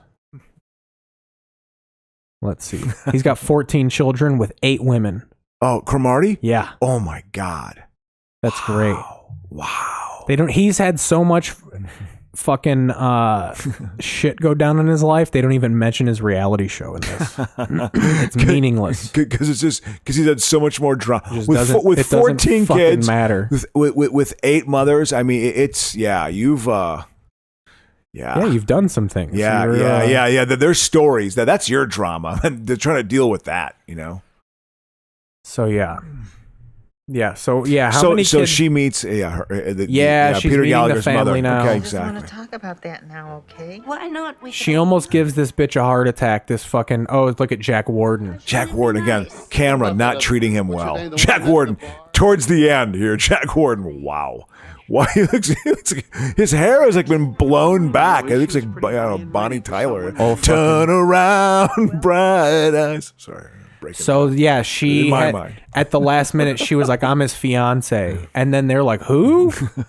So this bitch had a heart attack almost when she said, "I'm his fiance," but now she loves him. So the basis of her going with the lie is the little cute grandma is in on it. First struck you. It was his smile. They're caps. $600 a tooth. They're in furniture. They buy trained actors. They're in their family business in this, Crow. You're gonna love this. Estate furniture. They go to estate sales, buy the furniture, and then resell it. Wow. That is a 90s ass fucking business. Yeah. Well, you're basically like an antiquer, aren't you? That kind of way? Yeah. I always thought about that going up again the North Shore. Like someone would die and there'd be an estate sale. I always wanted to go up there and get their golf clubs or something. That was always hey, you know my fucking. Hey, Vin. I got ice capades. I know a guy. This dude, what else was he in? He's in shit now. Yeah, he's Dago for hire. Yeah, that's what he is, man. Hey, we didn't But what's he most known for? I mean, this is a decent enough role for him. This is a major Hollywood movie, but I'm trying to think what he's probably known for. I could find it because he was in other stuff. Yeah. Oh, 100%. He was in a movie this year. I guarantee. Oh yeah. He's a working actor. What's he most known for? I'm going to kick myself because it's going to be something I should have known, like taking the L in Chicago. There's a romance to the big city. He was in. He was up for Tony Soprano. He was. He was one of. I'm sure he's one Jackie April Sr. in fucking the first season of The Sopranos. Yeah, he was in The Sopranos. Exactly. He was in The Taking of Pelham 1, 2, 3, the remake. Yeah. That'd be a good role. That was a recent enough movie, right? That was 10 years ago, The right? Deuce, Man in the High Castle, The Rum Diary, Kick-Ass. Well, when did these? Yeah, I mean, these are relatively. He's Spinner recent. Dunn in Death to Smoochie. I'm Spinner. Hell yeah, dude. Wow, that guy's had a career. He's just Dago for hire. That's hilarious, man. You need to stir some fucking sauce. I'm your guy. I'm Italian. I'm more New York than Chicago, but people don't know the difference out in the Midwest. They don't know in Oklahoma that there's actually a difference. But hey, they think it's a big city, I stir it up, I mean, there are certain Chicago I mean, there's definitely a good level of meathead in Chicago. No doubt about that. Yeah, but it's not like it's like a steel worker meathead. Yeah, it's not like fucking deli shop owner meathead. You're right. There's an intenseness to it. Oh, to the Chicago meathead? Well, yeah. Yeah. It's the type of polarizing meathead to where like your kids either hate you or they're going into the family business. That's where I think the split happened culturally, is there were a lot of kids like me that were just like my dad was just like, well, yeah, my dad is a fucking laborer and shit, so that's what I'm going to do. And I think I was the first generation to just be like, no, I want to do fun shit for a living. Yeah. And then I just think every one of my friends split from their parents of like, no, I'm not doing the whole like your last name's fucking blacksmith, so we're blacksmith type of bullshit. Yeah, exactly. Yeah, no, I hear you. Absolutely. I think that's a luxury. I think in a lot of countries, I think in a lot of cultures, it was a 90s luxury. Yeah. The whole following your dreams was like a 90s and beyond thing. I think I'm still diluting my dreams or delusions, Keith. Again, I don't know the difference because I'm diluting myself with what I'm doing, but I'm in a good headspace as I backtrack. What you have is just a moment. Do you believe in love at first sight? She's talking to his fucking half corpse. You're probably too sensible for that. And it's just kind of like. Or have you ever like seen somebody? She's getting to know him, and Crow. you knew that if only that person really knew you, they would of course dump the perfect model that they were with and realize that you were the one that they wanted to just. You see, I don't buy this because she's so hot. I don't buy this because she's so gorgeous. She's not going to be alone ever, unless she wants to be. Well, and that's they hagged her up a little bit. She kind of looks like she's got a cat. She looks like she has a cat hanging from her hair right now. Listen. You can tell. Oh no, I'm not against it. I'm just saying they frumped her up a little bit. There's no makeup. Oh, I think she's. The only makeup is slightly pretty. there. She's got that like fucking labor bruise on her face. It looks like she's beaten by the work week. Fix me a drink, Joan. Just belting your broad wife in 57. You know, you're talking about Chicago laborers, the intensity. Have you ever on the south side of Chicago? They're on like 39th Street. I don't know how far deep in the south side. Westinghouse. Westinghouse is like General Electric. They literally had a good high school basketball team. They're building the Westinghouse like facility where they built things that was built like in the late 19th century, early 20th century. Literally, I'm not lying, the building is like 2 miles long. It is this massive building in the city that nothing happens at anymore. I remember going down there and driving past it, and all the housing stock, you could tell, was all made like 70 years ago, you know? It was just like, it was nothing going down. That's my point, I guess. That's one of my favorite Junior Stopka jokes, is he was like, I was doing a show in Empty Factory, Illinois. Like at one time, that was a thriving thing that went on, and not anymore. You know, in general, well, even a lot of Chicago, the big loft apartments exist because it was all fucking like factories and warehouses. Yeah. I used to see when I would walk around Chicago, I would fucking see there's this shop that said it was a leather repair shop, and it's in this big fucking warehouse, and I'm just like, when was that ever a thriving business? Remember that leather place on the river next to Webster Place, the Webster Place theaters? There was a leather tannery there that literally in the summer smelled like it was rotting flesh. I mean, I remember like working there when I first moved to Chicago. I worked at the Grade A selling furniture, and you could smell this, like in those hot, humid summer days, the smell of rotting flesh from a tannery. It was on the river. It might have been the same place, but how is that a functioning business?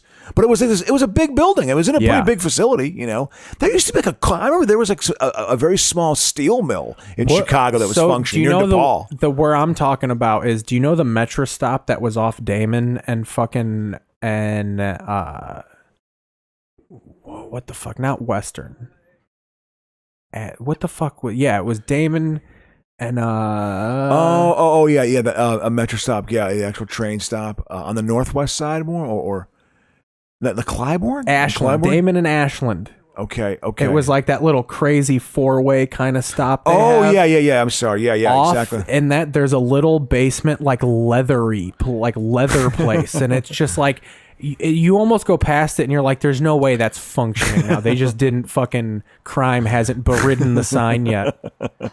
Yeah, but having little businesses like that, they just lost. Also, all furniture stores are Ukrainian mafia fronts. So you're not going to convince me otherwise, ever. I hear you. Absolutely.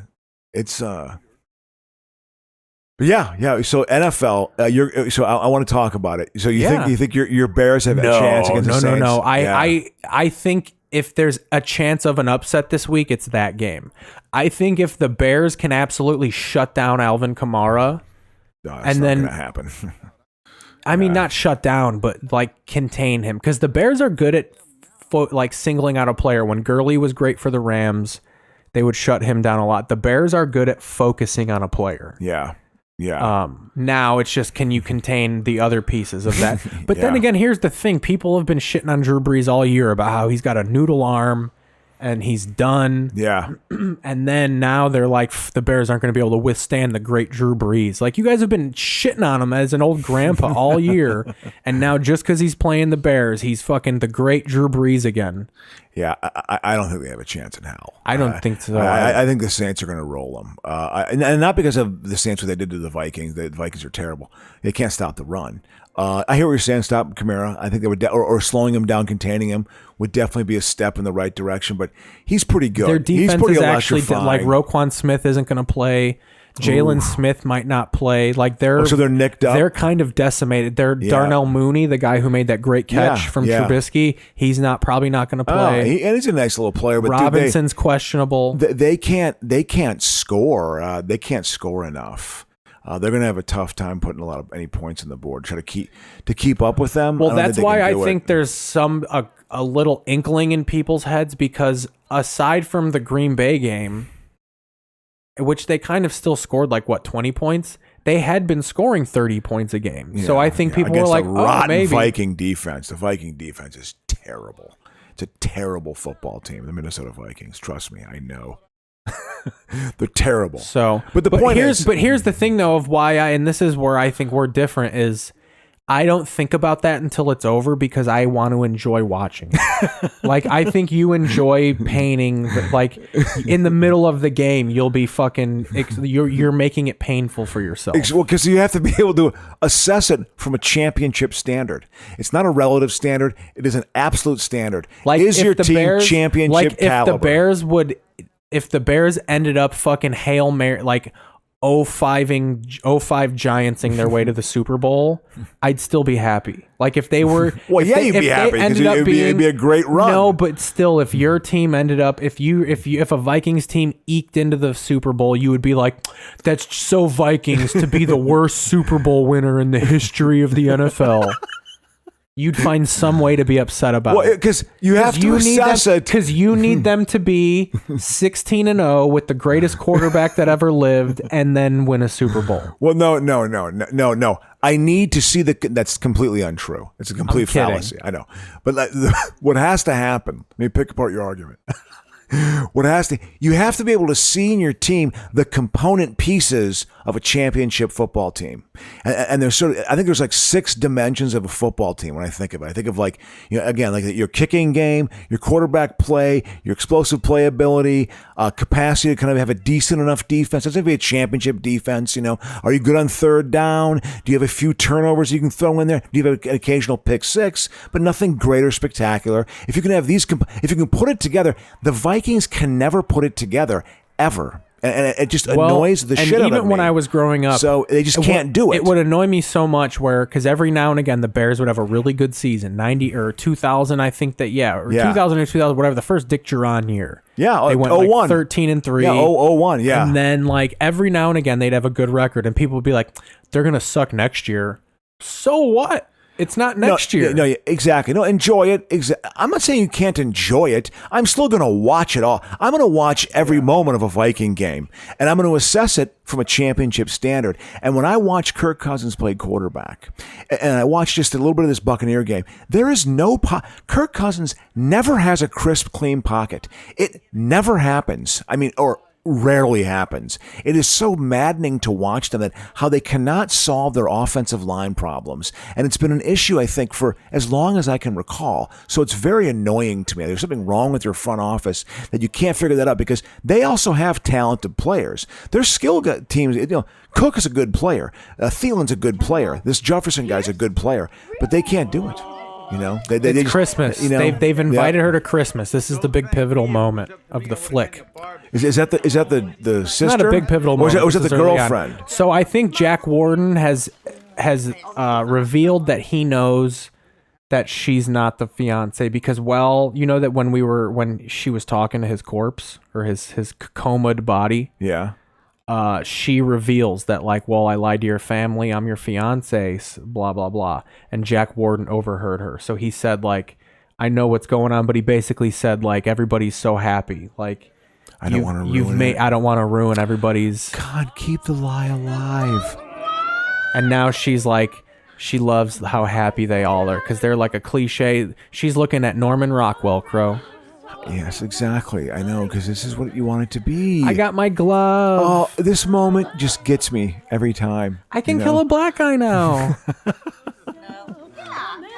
Oh, this is good. So look they all got their stockings. They made her a stocking. She's Lucy. Doesn't that warm your heart a little? Doesn't that warm your heart a little bit, Crocious? So here we go. This is pivotal. So this is Callahan. Leave a message, and I'll get back to you. Ciao. Hi, it's Ashley. Lisbon is absolutely gorgeous, but I'm cutting my trip short because I have been doing a lot of thinking, and what the heck, I will marry you. So this is the actual girl who he asked to marry her. Oh. So she'll come into play in a little bit. How does she get out of this? Now Bill Pullman's coming into play. I mean, how does he? Oh, he's showing up as a working man. He's the wayward son. He's not. He's the wayward son who's like wants to do his own thing, and fucking Everybody Loves Raymond dad wants him to take over the family business. Peter Boyle. Yeah. I built this up when it was nothing. I was pushing a cart down Balboa, selling Italian ice, and now look at me. I'm the kid. That whole that idea of like the industrialist. He's just like, that's all you got to do. It's a terrible life. But I also think it's there's some truth there, I guess. I don't know. Lucy's Peter's fiance. No, that's not Peter's fiance. You haven't met her? Oh, he knows. Well, she's great. You're gonna love her. They're whispering, and she's not asleep. She looks like she's been awake and she's been in makeup. Fully made up. That's not how There's you no sleep. snot boogers in her eyes. Yeah, She's got the eye snot. She's not yawning. Her hair is just fine. So yeah, I'm hoping for an upset. It's not going to happen, but for it to happen, so many what ifs have to happen. Yeah. Alvin Kamara has to shut down. Drew Brees has to have a mediocre to bad day. Yeah. The Bears, they got to turn it over the 4 Bears times or 3 substitute times. defense needs to come play hard. Mitch Trubisky needs to have a good game, which we found out, even though it's against bad defenses, he's capable of having a good game. But all that needs to happen. Yeah. The stars need to align, I think, for them to win. So maybe an injury or something, or I don't know, for whatever. Like, Breeze, now the backup comes in. But honestly, do you know what a victory is for me? If they can keep it within 10 points the whole game, I'll be happy. I was going to say, we just hope. I mean, if they play well, you can tell when a team's playing well. I can actually take certain like solace in a loss. Here's as a Bears fan, what you've been trained to want. I want good signs for next year. If they lose by 10 points, but it's 37-27, then you could be like, yeah, they lost, but they hung with the Saints for most of the game. Yeah, exactly. that'll latch on for the Bear fan on the score. You know something, whatever you want to say about this season. Also, they're definitely getting a new GM, so and I think they want to have it in place before the draft, so that'll happen quick. Nagy, I've heard, is going to remain the head coach. Yeah. Are they going to let Trubisky go? No, I don't think so. God, they're gonna fuck it. That'd be such a Bears thing to do. They'll franchise him. Oh God. They'll sign him to a 1-year deal, and then, but they also will draft a quarterback. Yeah. I'm not saying they won't. I'm not saying they won't begin the process of moving on, but why would you just go to no quarterback? If Mitch is willing to take a 1-year contract and then battle for the job, why would you just be like, no, we're moving on from you? We would just rather have Tyler Bray and then a rookie quarterback. Yeah, I mean, I think they might have to sign him just for someone, or they can get it some. I guess they could try to find another journeyman, but it's like, how's that going to fit? I don't know. And it doesn't fit the current NFL. Yeah. Look, how bad was Nick Foles? Yeah, Talk about however better his arm is and the sometimes better decisions. He was 2-5 as a starter. Mitch was 6-3. That number doesn't lie. They won more games with Mitch at quarterback. It could also get ugly, Keith. The game could get ugly. Shit. It could get like 21-0 at the end of the first quarter. Like, it could be one of those games too, where it's just like they just come out and steamroll, and just bury them. That's in the cards too. But I think if the Bears can keep it close, do what they do, run Montgomery a little bit. That's the thing people were saying too. Downs, people were saying that's why they're not giving the Bears, because people don't think Montgomery's going to be able to run, because the Saints have a better good D-line. They got a better defense. Montgomery is all about breaking the line, like yards after the first hit, and they were saying the Saints defensive line is pretty locked down. Yeah, they got a decent D-line. They do. Enough of a defense. Vikings torched them for 33 points, but it was like they had to play from behind. And so they had to just throw the ball a ton, but it was like, but they have enough players on defense. She just realized defense. He's got a cat, Peter Gallagher. Look at that. She's got to go feed his cat. Is that on Damon? That's on Damon Avenue, that apartment complex there. Hey, I don't put a hat on. Hey, Toots. I'm a fucking man. This guy has a career. She's trying to run away because he always sexually assaults her when he fucking... Yeah. Like, he harasses her and catcalls her and stuff. I'm excited about the NFL. Yeah. No, I think that. So and then the other game. What other games we got? We got the Browns are playing the Steelers. Yep, the COVID Browns. Ugh. How sad is that they don't first playoff game since 2003 when they had fucking who the fuck was their quarterback? Kelly Holcomb. Yeah, Kelly Holcomb. Well, and they lost to the Steelers. Yeah, it was a snow game, but they didn't get rolled. I remember they were in it. Yeah. And then, like, at the end, they lost. It was like Cordell Stewart's last game or something like that. Well, no, it was Tommy Maddox was a quarterback for the Tom Zach was still their backup. Tom Zach played for 47 years. Wow. He was a backup. Well, yeah, that's he also... actually might have retired in 99, but that's still a long-ass fucking time. He was a rookie in 86. Yeah, Mike Tomzak, from, I think he was from Joliet. Yeah, well, I think, was he from Cal City? From Calumet City, Illinois? From Cal City. Used to work at the River Oaks Mall over there at the keychain kiosk. Ooh, this is the hip, early 90s apartment. Dude, my Uncle Tom in the 90s probably wanted that apartment so bad. Yeah, wouldn't it be cool if it looked this way? Kitty. I mean, nothing is in like, you wouldn't be comfortable sitting in that room. Why no? Because the glass is everywhere. Wouldn't you be afraid you'd slip and like fall into it? You feel like you're waiting for a meeting. That is an apartment of a guy who's home for 20 minutes a pop. Yeah, it's all career. Now Pullman's there. Look at this, Kitty. Yeah, that's such a hip 90s kitchen. Everything's clean. Yeah. My maid Marla comes and cleans it up. Doesn't have a Mexican maid, has the Greek maid. That's the ethnicity? The Greek maid. But yeah, so and then the first playoff game. What's the first playoff game? What is that again? Is it we can go off the playoff because we have again, Bears Saints is the middle game. The late game is Browns Steelers. And the first game is Chiefs Tennessee and the Ravens. No, Tennessee and the Ravens. Oh, that's a good game. That's a sexy game. That's 10:05, and then 1:40 is Bears Saints, and then it's Browns Steelers. God, I need to drive tomorrow, but I want to watch that instead. I want to have fun and do that. And watch I'm it zooming instead. with my family. I started getting better benefits because of Prop 22. They paid me more money. Look at that. I got an additional $81 this week. There you go. Look at that. That was a score. Look, they're about to eat this cat. Friskies. He's just look like at this. I'm sure just sophisticated. He's just like, that's your cat. Kill it. He's a wealthy man. Kill the cat in front of me. course he has to be a person of means. Me and my brother and kill cats. We eat their blood. That would be a weird fetish to be into. I feel like weird country rednecks would be into cat killing. I said we eat their blood.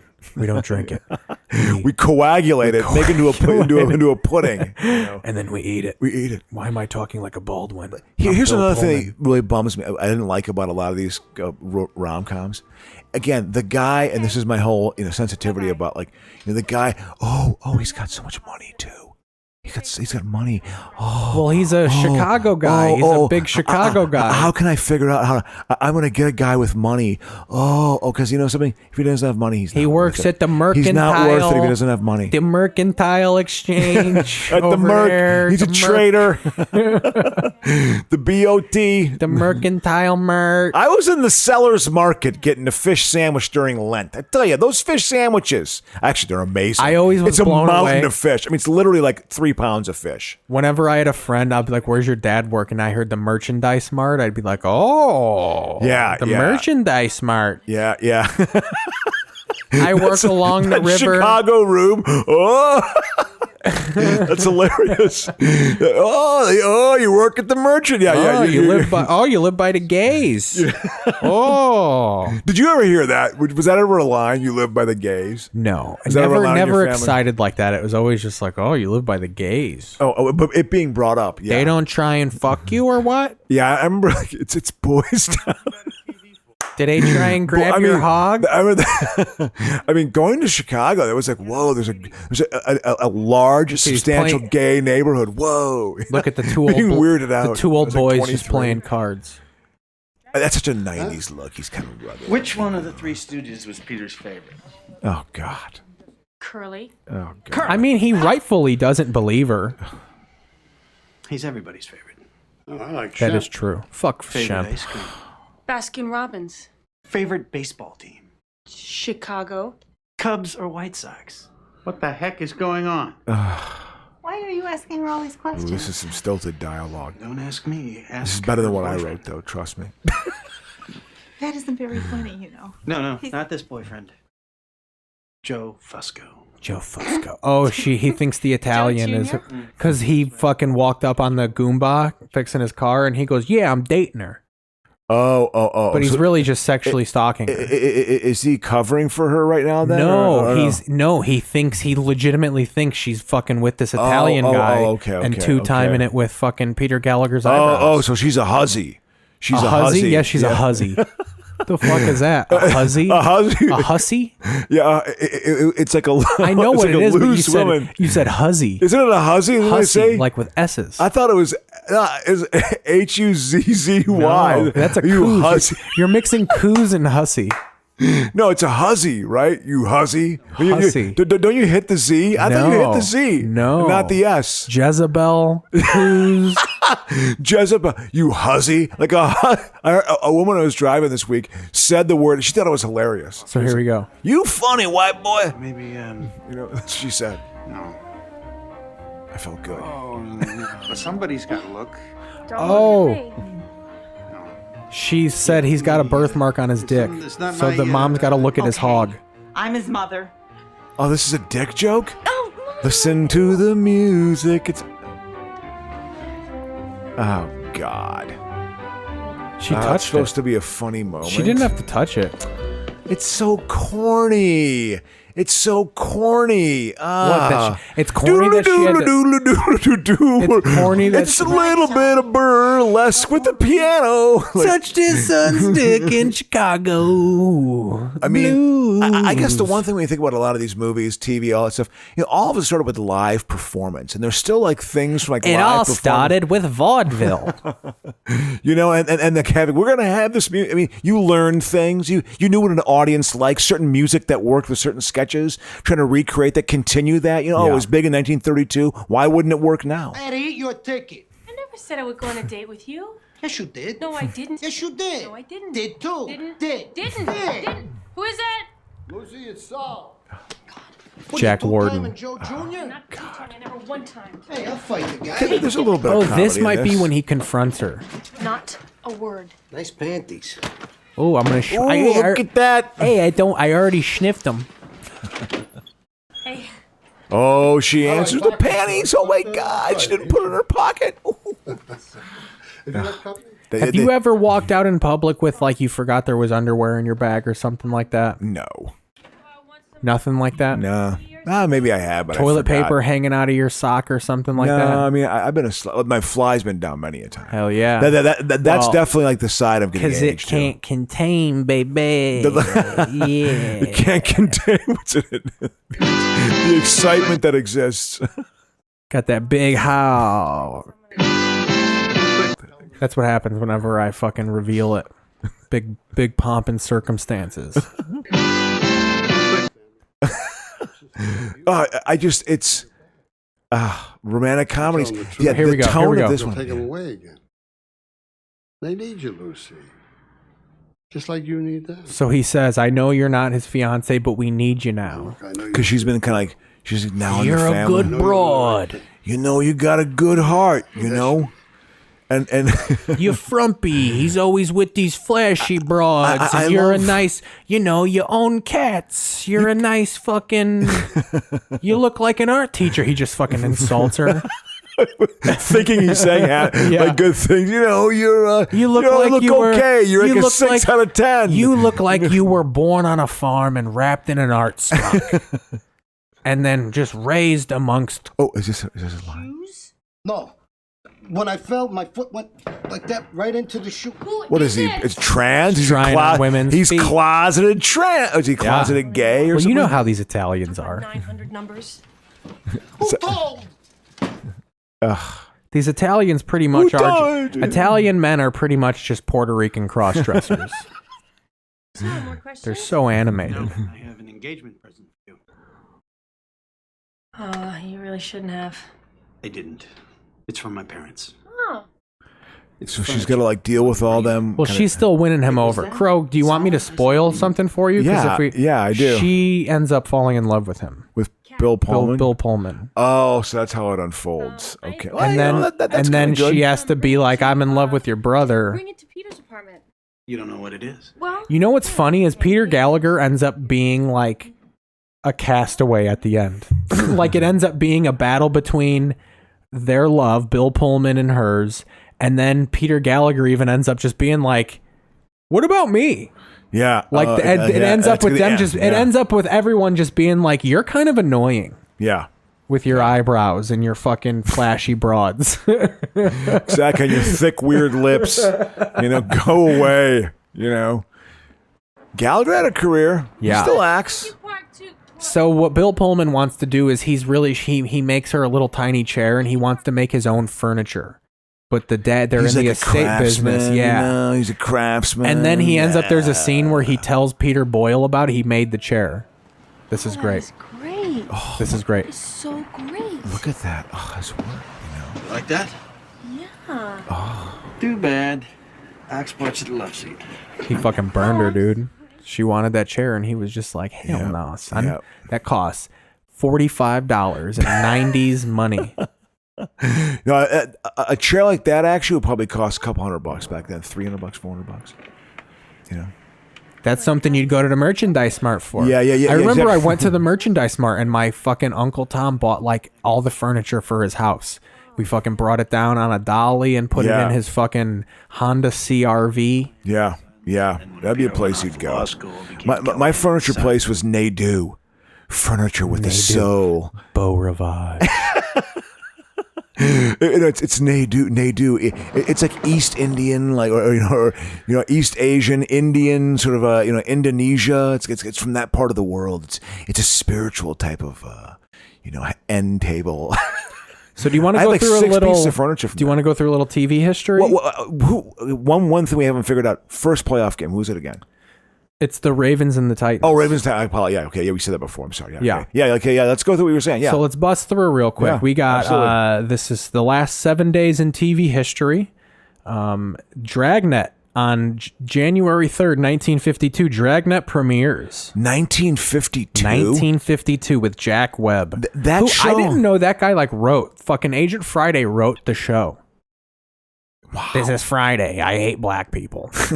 That show literally lasted, I think Dragnet lasted close to 20 years. There were like hippie episodes of Dragnet, you know, like that's what the people whole having show was. It was all about, it was kind of like the precursor to Charles Bronson of like these fucking hippies on their acid, fucking listening to the James Hendricks. Yeah. And murdering Catholic children. Yeah. yeah. There was always like, you know, he was keeping the order, but the order was going to be white dominated with Dragnet going My name's on. Friday. I wear a hood. Yeah.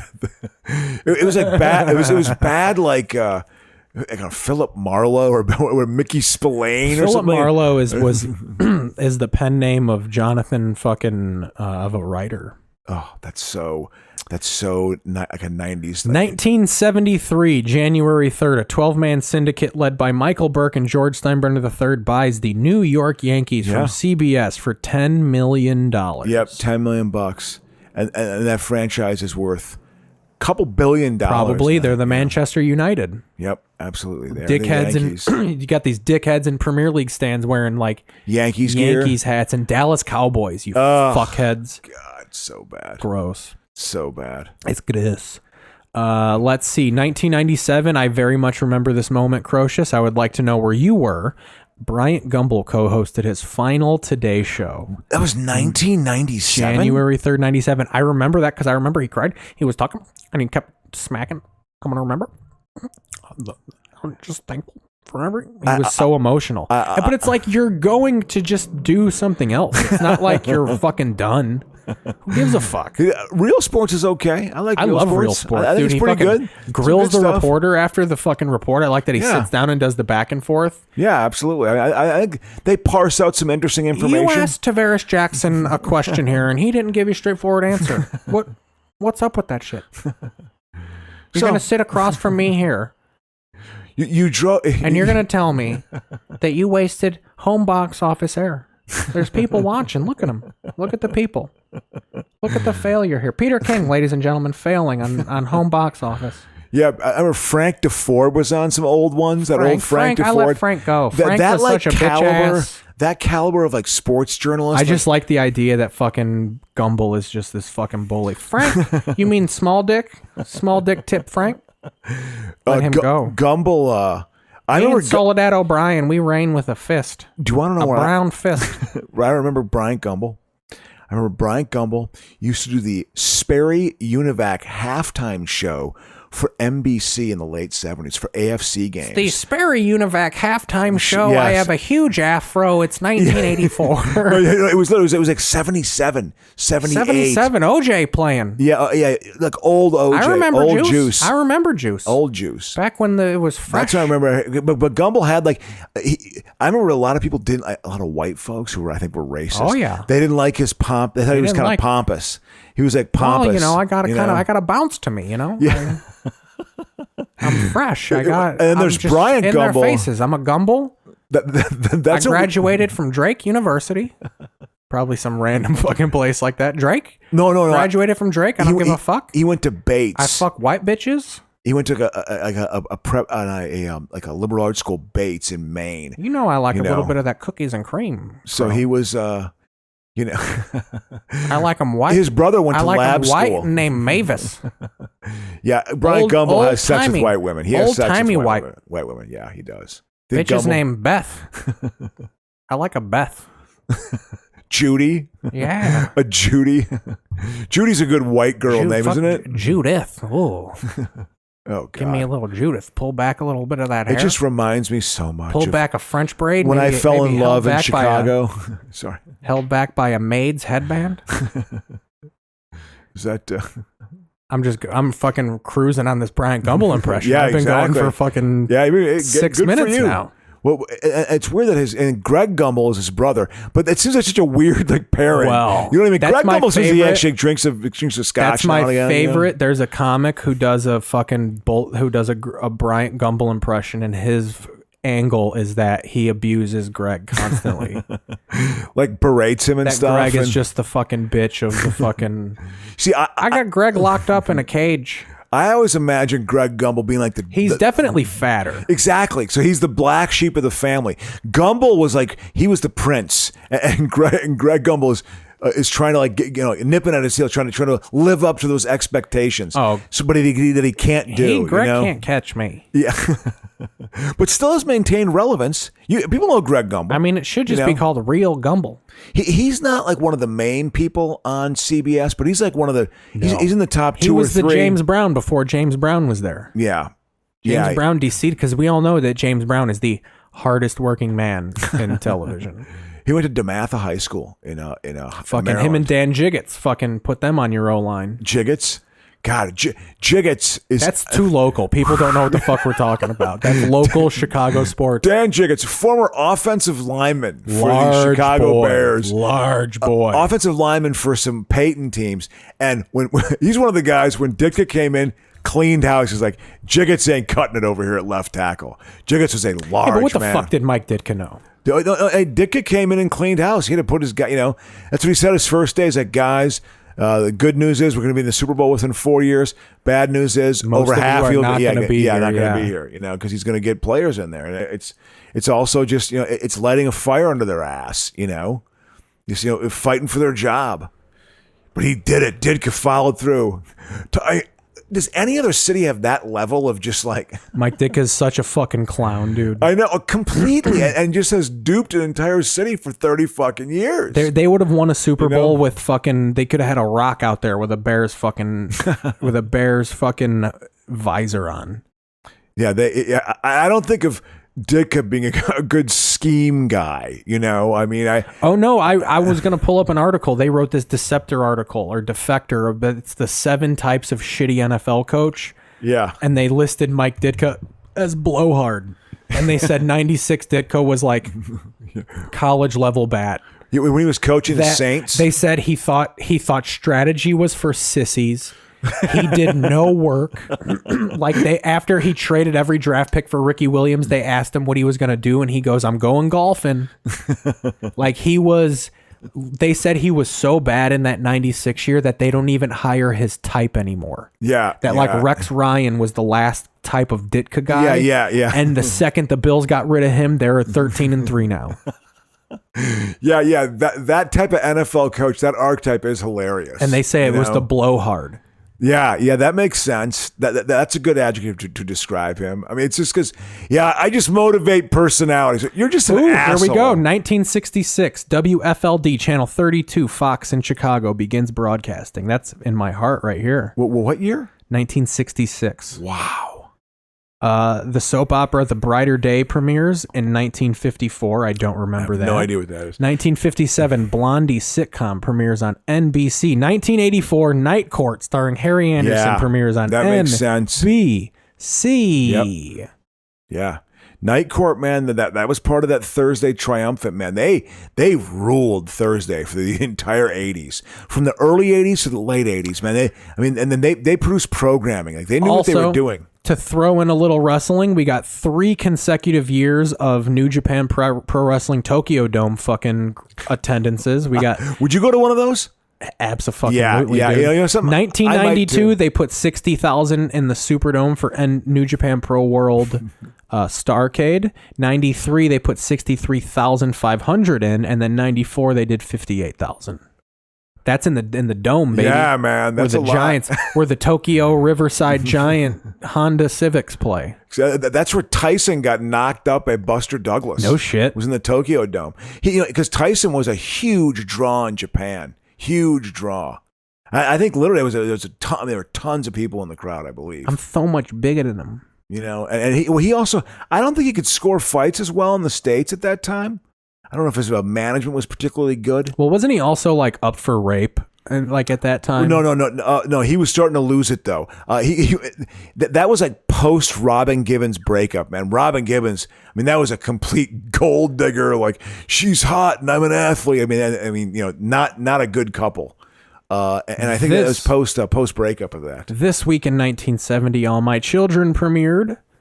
1981 Nightline with Ted Koppel extended from 20 minutes to 30 minutes. 91? 81. 81, yeah. It became, that was definitely like the news show of like the 80s and the 90s. Yeah, very much so. Here's something for you. Not specifically, but 1989, baseball signs a $400 million deal with ESPN, showing 175 games in 1990.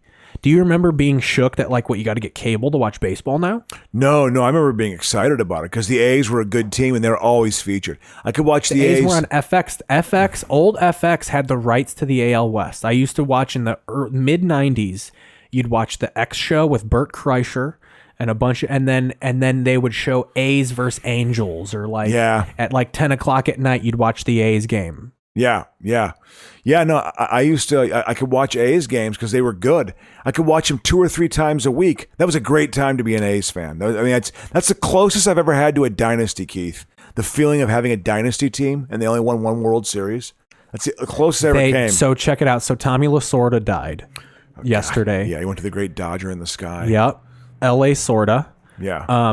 And they talked about how he went to the World Series his first 2 seasons, but couldn't win. Then they beat the Yankees finally in 81. Yep. But then they talk about that 88 season. Yeah, of course. Yeah. And they mention about how outmatched they were against the A's, the vaunted, I even think they say the vaunted Oakland Athletics. Absolutely. The A's were heavy favorites in that World Series. Heavy favorite. But, with baseball, they were going up against the best pitcher in baseball who would have one of the best seasons in 10 years. Oral Hershiser broke Don Drysdale's record that year. He was unhittable.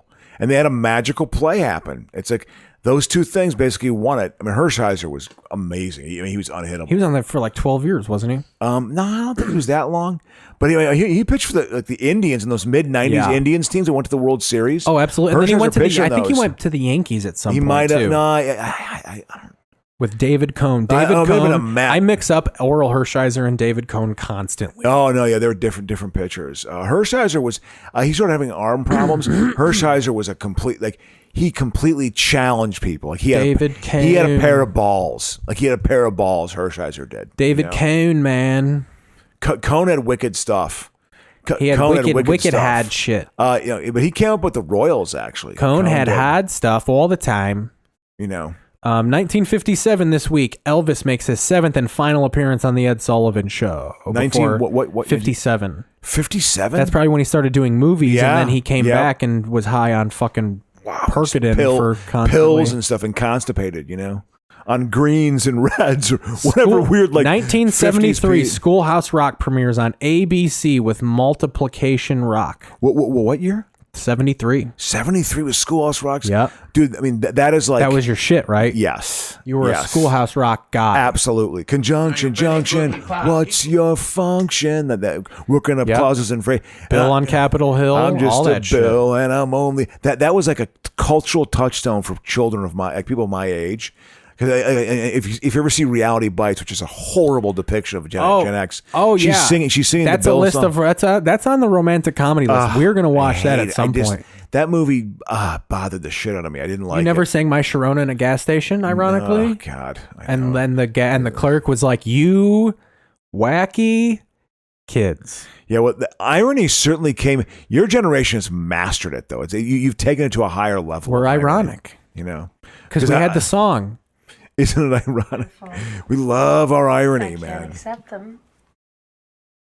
The 90s, irony was kind of deemed hip or something. I don't know. Yeah. It's fucking lame.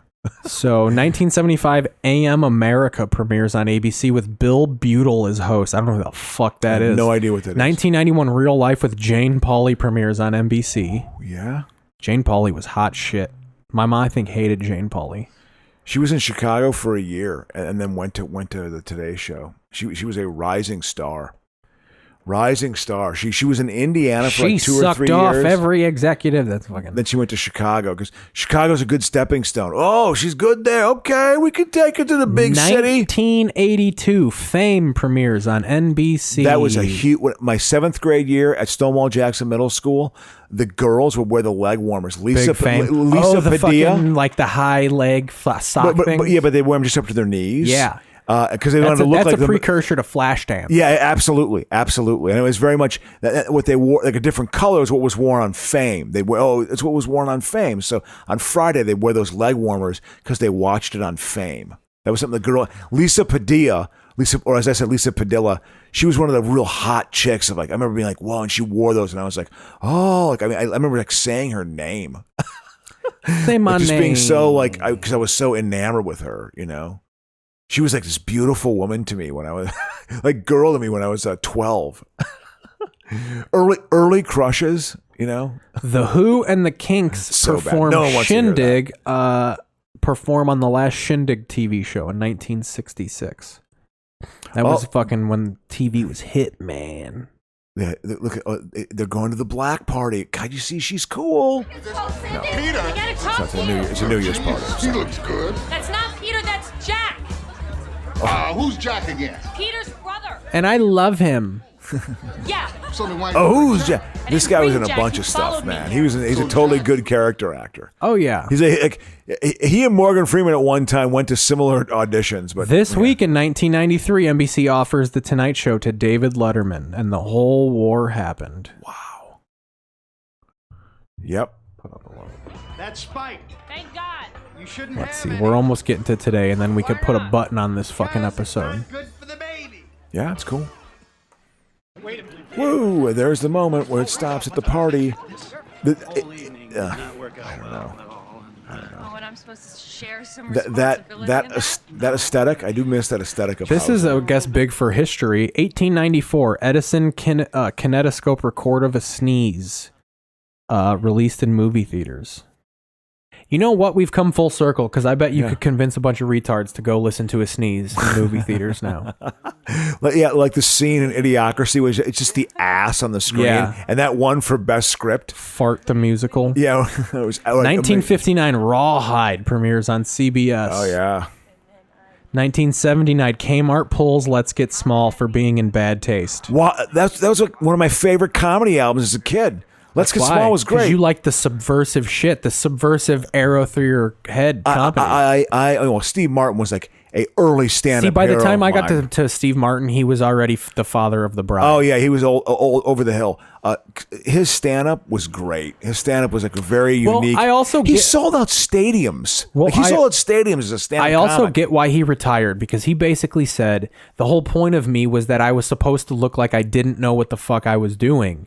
That I was this fucking buffoon of a performer I wasn't. Everything was meticulously planned. So it was almost like he said by the time people figured out what my shtick was, it wasn't authentic anymore. Yeah, now you're just like, you know what it is, and it's just me repeating. So he said like he literally couldn't do the craft of it anymore because he was like, they figured my gimmick out. Like they're smart to it. Yeah. So he just said like, why try and top it? I'll just retire and just make do movies. Yeah, absolutely. Yeah, he was because his stand up.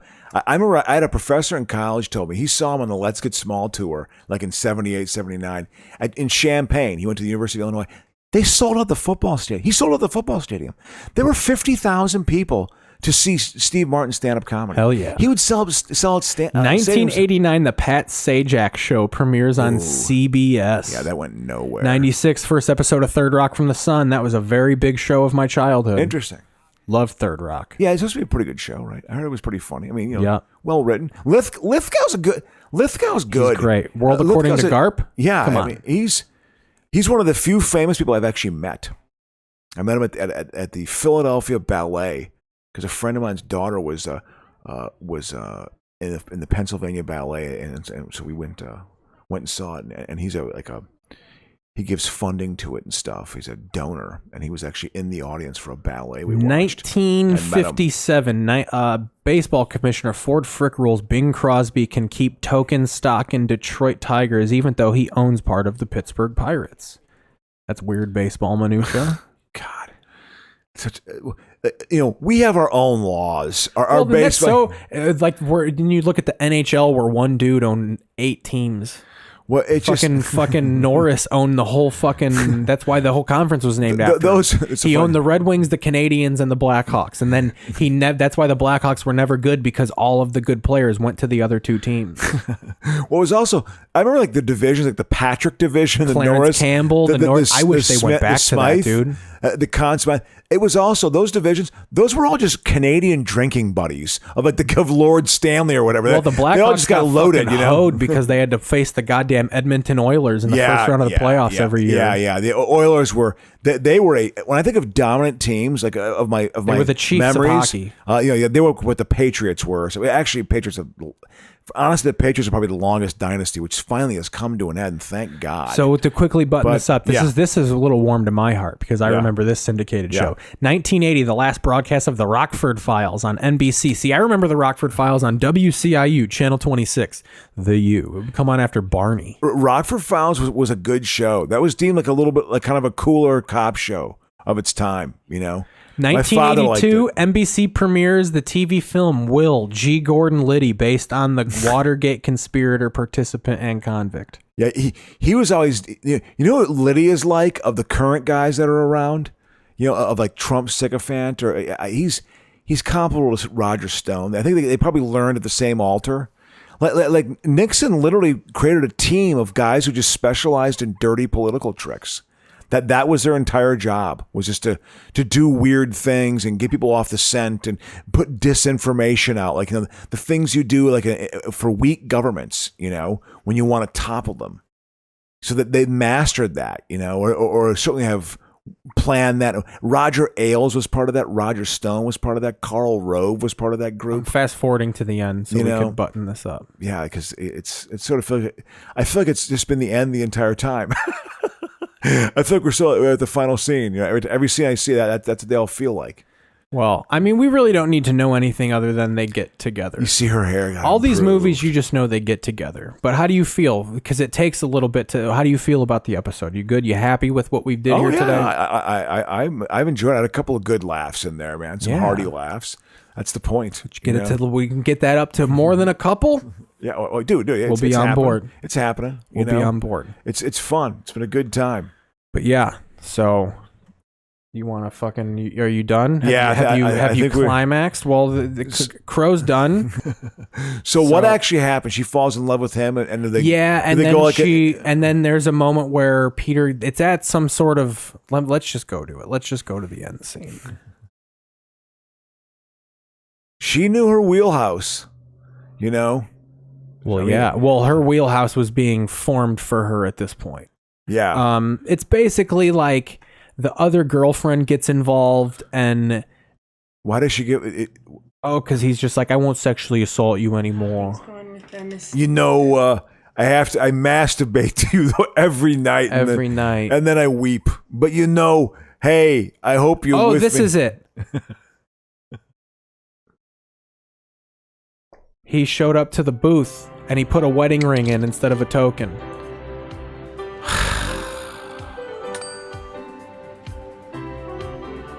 What a great way to end the show. They're all there.